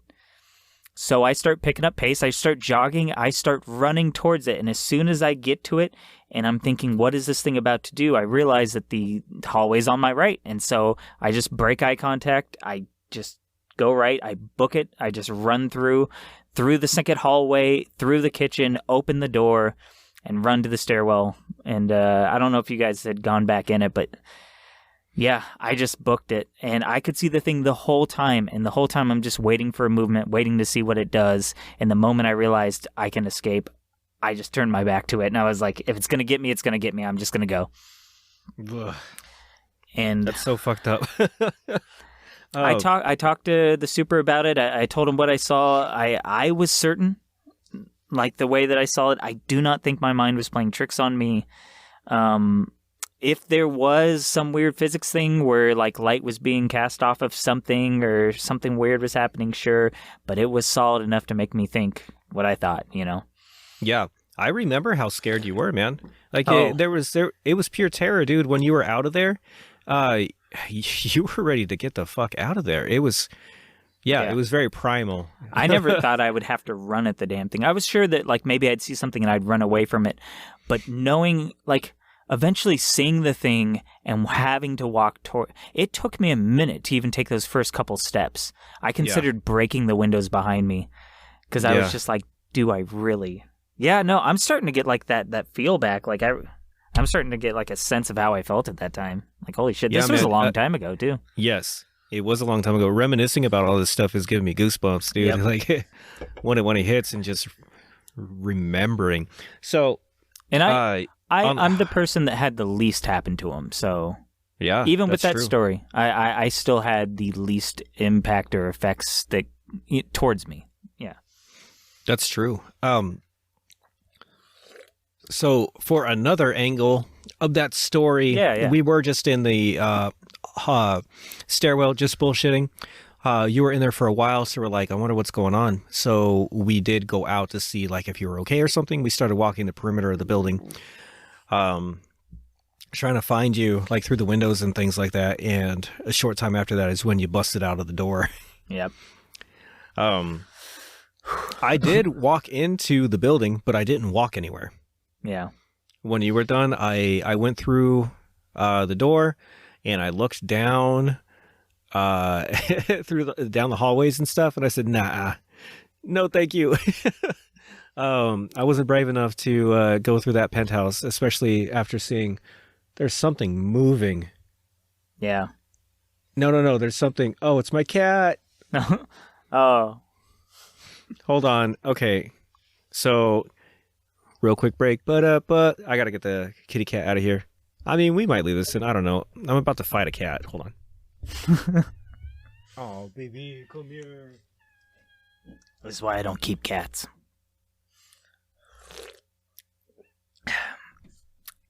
You're free. So if you're listening, feel free to check out our Patreon content. I'm back. Okay. I nearly bombed. I had nothing to say. So yeah, I looked down the hallway. No, I was too scared. We left. That was that night. Now, were you present for any other nights? Yeah, a few, but I didn't have anything else happen to me. I was present for when Clint went into the dining room, which I think was the same night that you guys went into the room under the pool.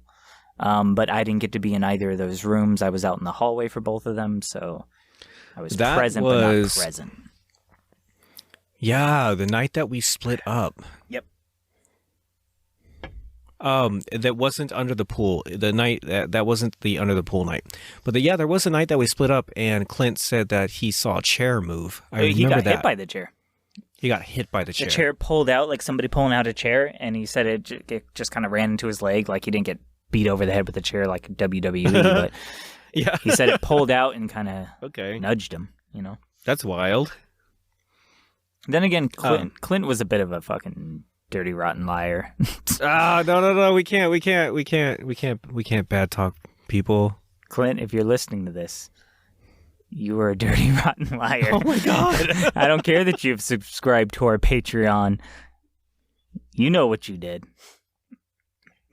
And that will be another Patreon entry. Find out what Clint did to earn my ire. Is next month's Patreon all the people we hate? I'm doing a bit. Okay. I mean, I hate him. Strong... Oh, okay. I don't hate him. I have... No. He was what he was, though. He my statements were factual, but I don't have any hate for him. He's probably mended his ways. I hope he's doing well right now. That's good. Yeah. I do too. You can cut that if you like, if it's not on brand for how nice of a guy I am. No, I don't know. It's a fireside chat with us and Frank, right, Frank? You ain't gonna tell nobody, Frank. Yeah, Frank, you're not a dirty rat, are you, Frank? You're not a rat, are you, Frank? You wouldn't go squealing to the cops, would you, Frank? All right, so night episode 3, the pool. Yeah, this feels like Five Nights at Freddy.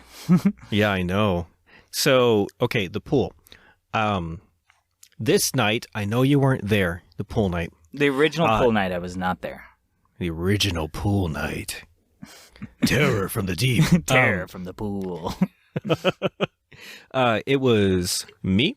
It was a Rooster again. Yep. Which, Frank, you don't know. I guess you don't know any of these people, do you, Frank? And isn't it weird that we have, you know, a social circle with people named Rooster and Cowboy? Yeah. Well, and then you also said Mark, but you didn't call him Whitey, which is... Nah, I know. So yeah, our buddy Mark, he's gone by Whitey for years and years and years. I don't think he goes by it so much anymore because things are a little charged.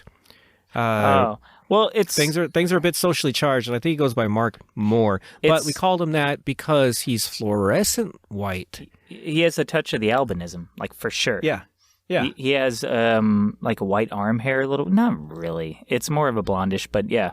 It's crazy blonde. He's incredibly light skinned and light haired. But yeah, and take no charged connotations from it. It was just a simple name. No. And if you knew him, he does not mind controversy or ribbing. He loved going by it. Like it was just his name. It's harmless. It was just his name. He introduced himself as that. So it's another time. 10 years ago you call people Whitey.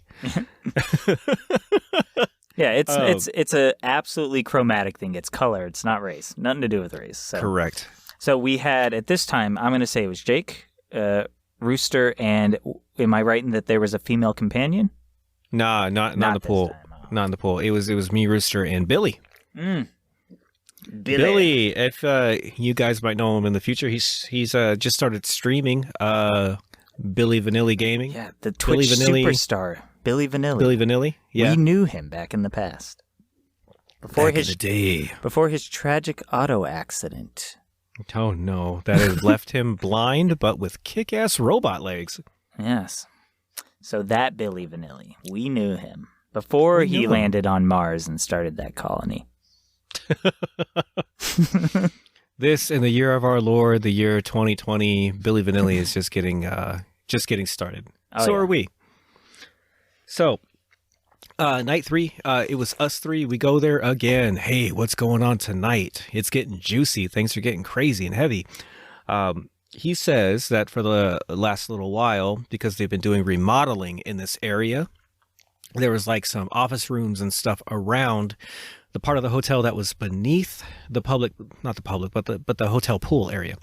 And he said that there's been construction and stuff, and since they started construction, a lot of stuff has been happening there, sometimes aggressive stuff. And he said the construction workers are getting really weirded out. Yeah. So we're like, hell yes, let's go there. We need to see it. So we go down to this area beneath the pool. And mind you, when I say beneath the pool, it's like the floor beneath the pool where you can access an area that is literally underneath the pool. Yeah, the pumps But and we stuff, were around, all the mechanical stuff.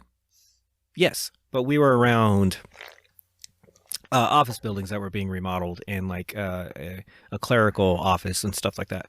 So he tells us, he's like, okay, so I want to know what is going on here.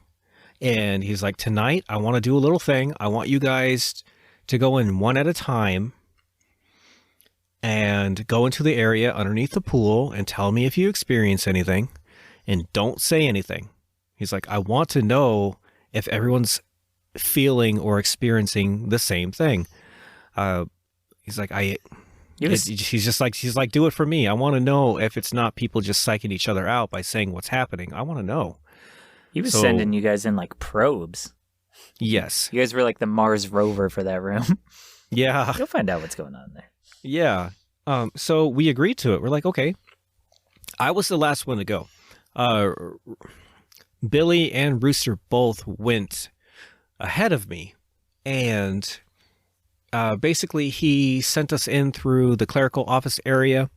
The office itself had a big desk and a chair, and it's where they kept their books. But if you look to the right, there was this rickety door that led into the underneath the pool area from that office for some reason. And he was like, go in there, go in this office, open that door, see what happens. We're like, cool. Rooster and Billy both do it. They both come out of that office looking white as ghosts, like they were both really spooked about what happened.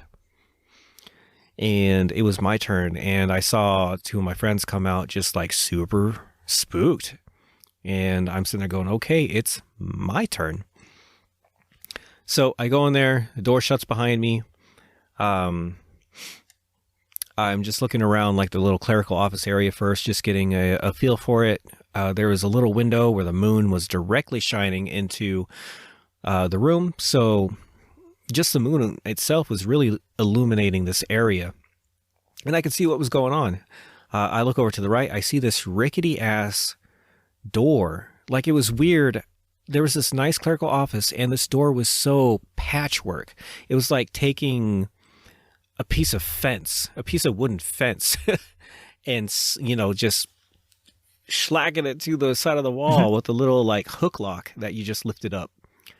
And I did my duty. I looked over, I went to the door, I unhooked it, and I opened it up, and I stepped back. And there was a pitch blackness again in the preceding room, which makes sense because it was just a room with no light. I expected that. But I stepped back, I saw the black, I'm like, okay, he wants me to go in there. So I was like, I was going to use my phone as light and go in there. But as I was, getting ready, looking into this light, the same thing that you experienced in the penthouse happened to me. This black figure not stepped per se, but started moving out of the darkness towards me and taking a sort of humanoid silhouette, like slowly pushing out of the darkness. And I was instantly fucking scared. So I slammed that rickety door on it. And I got out of that room and I ran out, and I'm like, holy shit.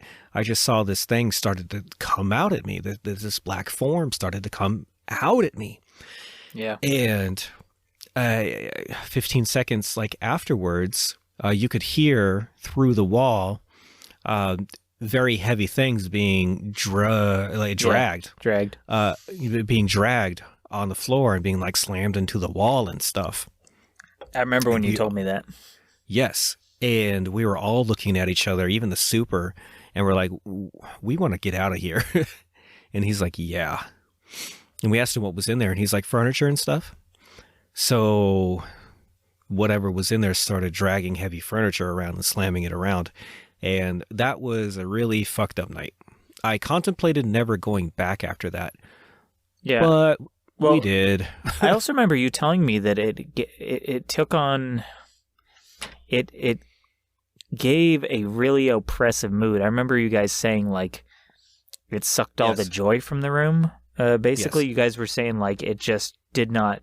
You had just a wry feeling, depressed. I guess you could say, like, a depressed feeling for the rest of the night. Like, I remember specifically you telling me of, like, what kind of mood it put you in after the encounter of that. Yes, and that's not the only time it happened. There was a time where we simply just stayed. We just walked into a dining room for a little bit, and it really felt like it sucked the life out of you. It was such a weird experience. There was nothing in there to make it happen, but you came out, and I just felt drained and sad, and like all sorts of stuff. It's hard to explain. Yeah. Yeah. What if we did, like, took a page from the movie It, and now, I mean, I know we weren't like 8 or 9 back then, but what if we all, you, me, Rooster, Whitey, maybe Billy, the classic crew, went, oh my God, and, checked on the super, got a hotel room for the night, and did whatever we need to do to go back to those areas. And do you want to fight the ghost? Yeah. I want to reach a climactic conclusion of some resolution. Finish the movie. So to touch on that, some years later, we were trying to get some cool band pics, and we're trying to find some cool areas. And I'm like, I know a cool area. None of the pictures panned out because it was one of the bandmates' girlfriends, and she didn't take very good photos. Which sucks. But we went there one night, and we were in there for only a very brief time, and I took them to the area by the pool, and they wanted to get the fuck out of there, so we didn't even get to explore. Oh, dang. And then how long after was that? Years, okay. Yeah. I think one of the real only reasons I stopped going there as well, for some reason, all this crazy shit that we kept experiencing, I still wanted to experience more because it was so unique and so wild. I actually called because every once in a while we'd call to see if the super was there at the time when he was working, to be like, hey, is now a cool night? We would pretend to be his nephew. Mm-hmm. I would pretend to be his nephew calling, and what stopped was the super stopped working there. Yeah, I remember that. Yeah, he stopped working there, so that was our in, and he was gone. I still think we could. I mean, we could go. Yeah.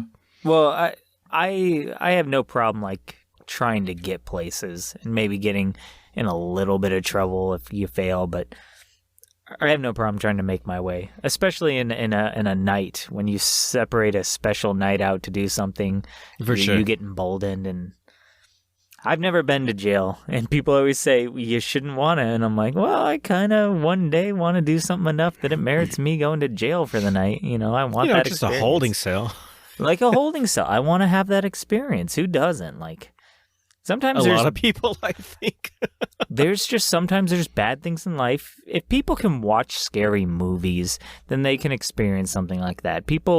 Fair. There's something about getting charged by negative events that, I don't know, instinctually it probably means you build experience and you're better equipped to handle it. That's like the primitive psychology. But I just like the idea of like doing something emboldened enough that I have to spend like a night in jail maybe. Enough that I have to, not that I will. Who knows?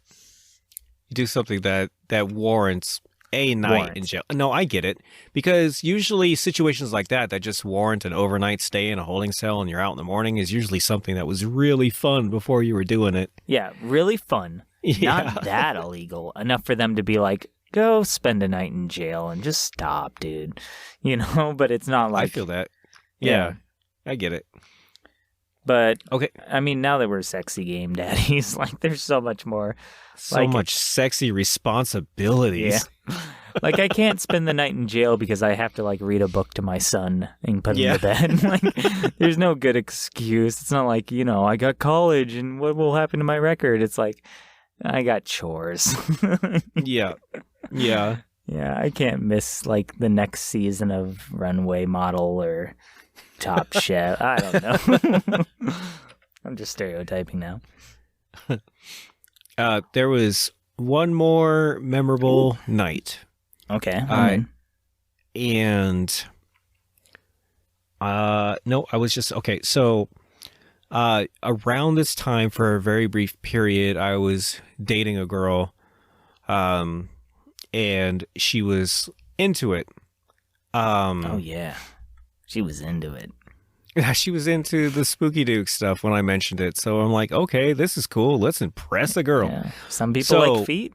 Some, some people like ghosts. She was very into the fact that there was possibly little kid ghosts at this hotel. Like, she was very fixated on the little kid ghosts, and she said that she wanted to play with the little kid ghosts.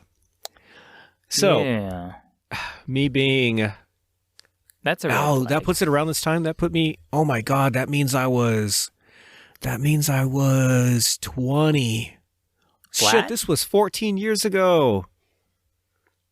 Oh my God, this was a long time ago when we went to this place. I got it figured out. It was 14 years ago that we were doing this. That was prime stupid age. I would have been around 19. Yes.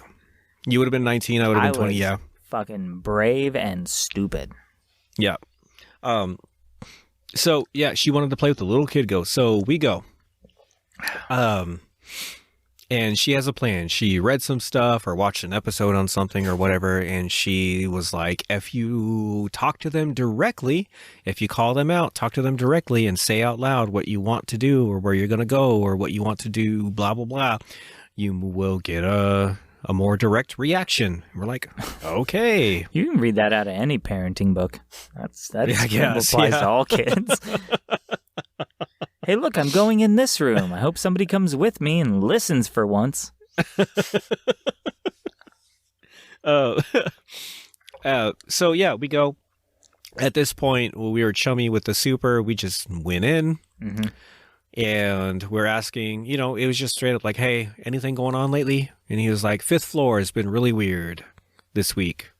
Weird shit happening on the 5th floor. And we're like, okay, let's just go to the 5th floor.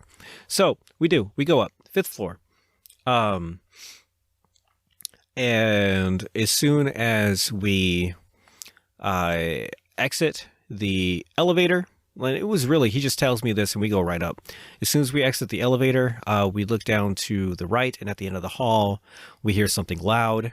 So we start walking down to it, and one of the hotel rooms was open, and the TV was very loud, and the static, like it was on a static channel, like blasting the volume on a static channel. Like okay. The scrambled XXX channels? Nah, just straight static. So we go down, and we heard it from the hallway. So, we heard it. We heard it from the entrance of the elevator all the way down at the very end of the hallway. So we go down there. We look in the room. We're like, oh, this is kind of cool. So we turn it off. We shut the hotel door and stuff. And she starts talking to the kid ghosts. No, she's saying, "Hey, do you want to play a game?" Oh God, things like that to the ghosts. And sure as shit, as we start walking down this hallway, the lights above us would flicker as we passed under them, and the phones would ring one time as we passed each hotel room door. See, I'm getting flashbacks. It's a hotel, so I'm getting flashbacks to The Shining. The last thing you want to do is talk to little kid ghosts about playing, forever and ever. Rad Rob. Yeah. So, like that was an intense direct response. Yeah. Past every hotel room, one ring, lights would flicker, things like that. And she would start telling them, and she would want to play, and I was going along with it. She's like, let's go play on the 3rd floor. And we go down to the 3rd floor and start walking, and sure enough, after a few minutes, it would start happening again. Same thing, the phone ringing, the lights flickering, things like that. And she kept calling out floors. By the 3rd or 4th floor that we visited, and it's doing this, one of the doorknobs on one of the doors started shaking. And that was enough. I told her, I was like, I'm done. Like, I can't do this anymore. I want to go. So we left, and that was actually the last time that I ever went there. And between that and like the pool experience and things like that, like it was very heavy.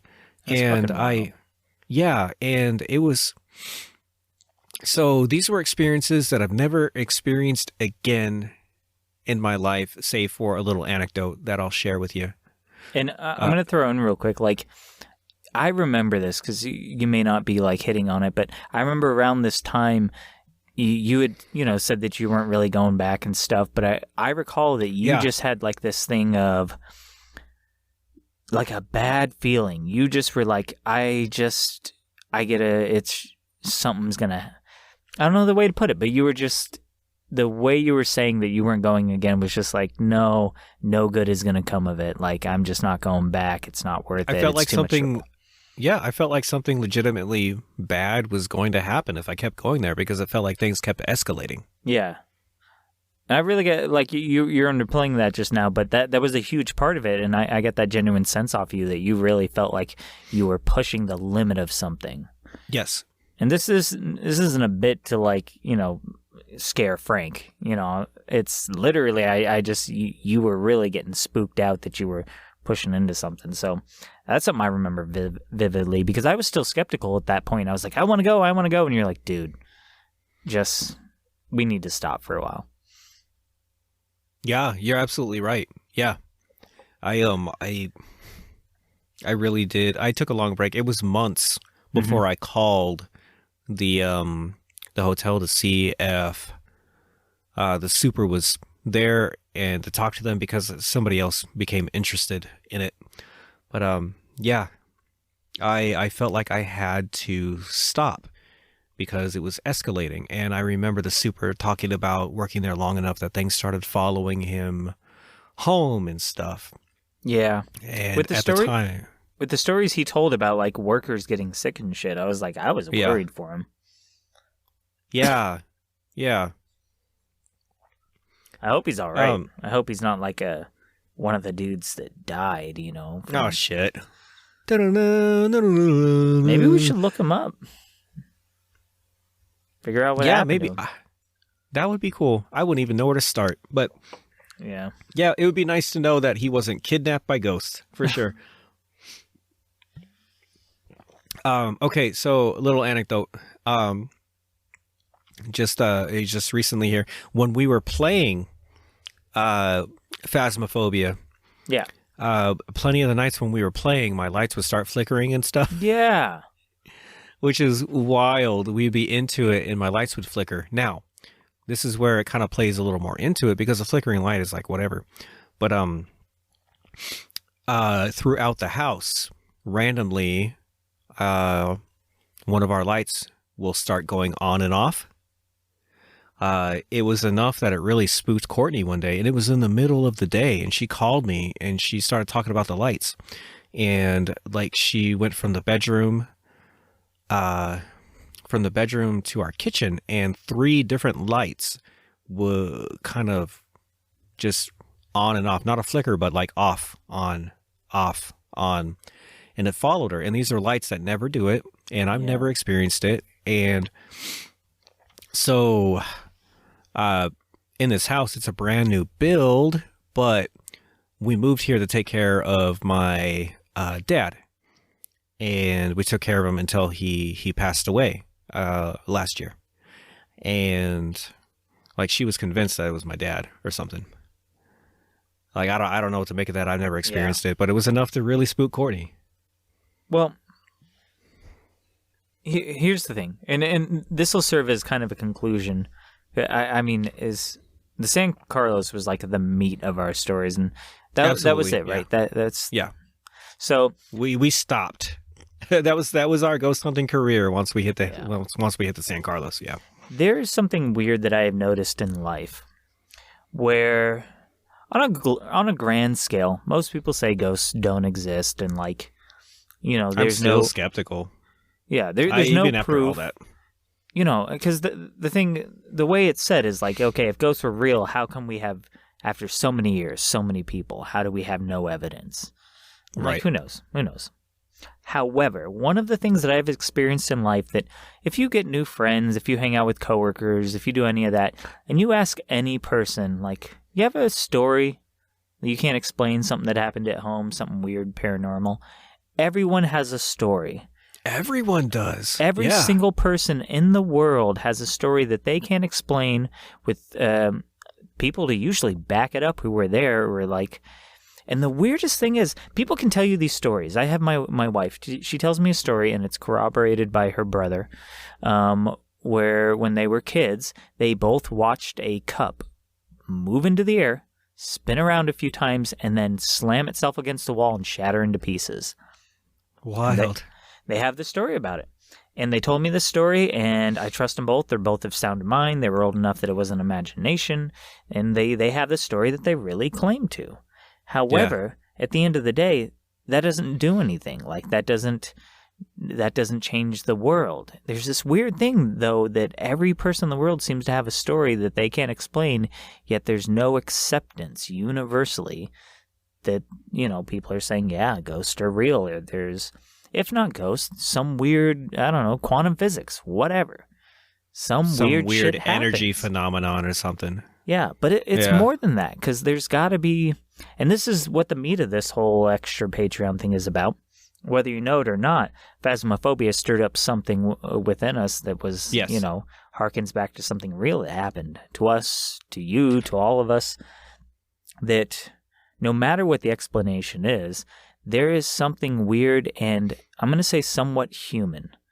Something with an intelligence and an intention, at the very least, that happens. Like, stuff like that. I don't know. Like, okay, if we're going to get into weird paranormal stuff, for a long while when I was a kid, I could get glimpses of things that were going to happen months later. And I could remember them, and I could tell you what was going to happen until it happened. Like, I would get... Deja vu stuff? No. So, everyone always says deja vu. But what happens is I get a memory of the future, and I can tell you what that is, and I go, this hasn't happened yet, but blankety blank is going to happen. This person's going to walk in, ask me this question, I'm going to have a hard time responding, and then I'll just tell them this. And so I'll remember that memory until I forget it, until it happens. When it happens, I'll go, oh shit, I was talking about this memory like a couple of months ago. I knew I had this memory already. And then once it happens, it re-triggers and it goes like, I already had this memory and it just played out. And there's this weird thing where I don't know if it's science. Like, I don't know if I would break the time continuum if I could remember it while it's happening and change it. I think I am unable to remember it until after it happens, but it's not deja vu. I know a lot of people say like it happens and then you convince yourself that you used to have the memory, but I'm telling you, it's happened 8 or 9 times in my life with very just unimportant moments, but highly specific. I can tell you when it happens, I can tell you the exact series of wording that the person uses. Well, so, and we all have that. Everybody has it. Yeah. Not that specifically, but you know what I mean. Everybody has experienced something weird and paranormal. I feel like I could almost put money on that everybody has a story for sure. And even if you don't believe in ghosts, and let's say even if ghosts aren't real, who cares? That's still interesting. No matter what the explanation is, that's still crazy and fucking cool and interesting that something is going on. Yeah. Oh yeah, absolutely. Like I said, still skeptical. I still don't believe spooky dukes haunt people's houses and all that stuff. But all these phenomenon that happen, it's got to be something. My current theory is quantum entanglement. Yeah. Yeah, atoms in one place being able to affect atoms in another. Even maybe across dimensions, even maybe across time. Okay. Yeah, two particles and atoms and maybe a whole series of atoms, who knows what, but they can get caught and they can affect each other. And they've shown that they can do something to one atom and across a infinite amount of space, instantly the other one mirrors the change. Yes, entangled pairs. Yeah, they've proven that entangled pairs in separate space. Yeah, So, which is wild. Humans always find a simple explanation. Even if ghosts is a complex answer, that just means maybe the true answer is super fucking complex. But Could be. it's still fucking interesting. Yeah, it could be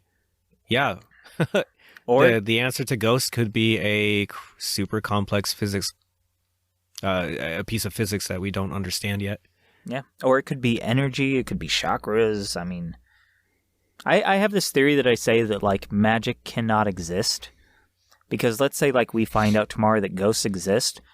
Well, it's just fucking science then. Because we live in a world where things have to have explanations. If ghosts did exist, there would be an explanation.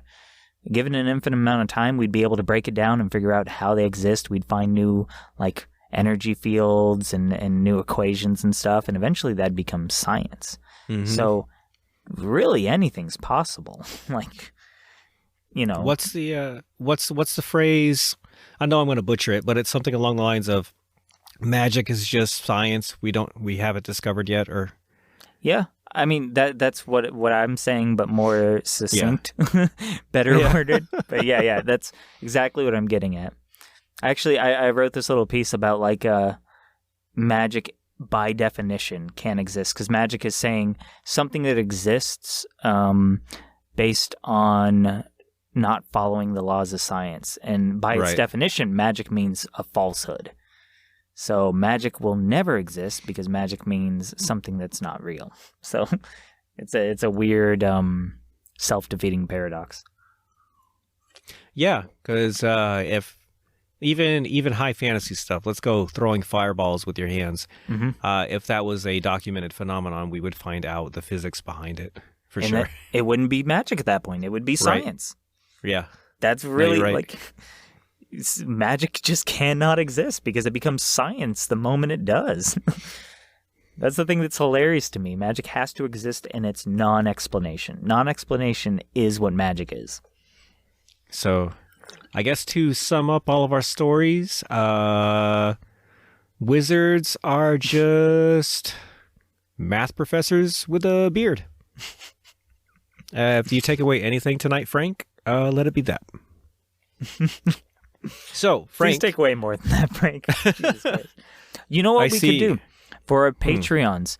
I like to engage with you guys. Send us shit. I don't know what year it is right now, but fucking still do it. This might be 20 years later. Send me your one thing. We all have our one story. Yeah, that would be great. I want your guys' stories. Send me your one thing and be legit. Be genuine. Don't make something up.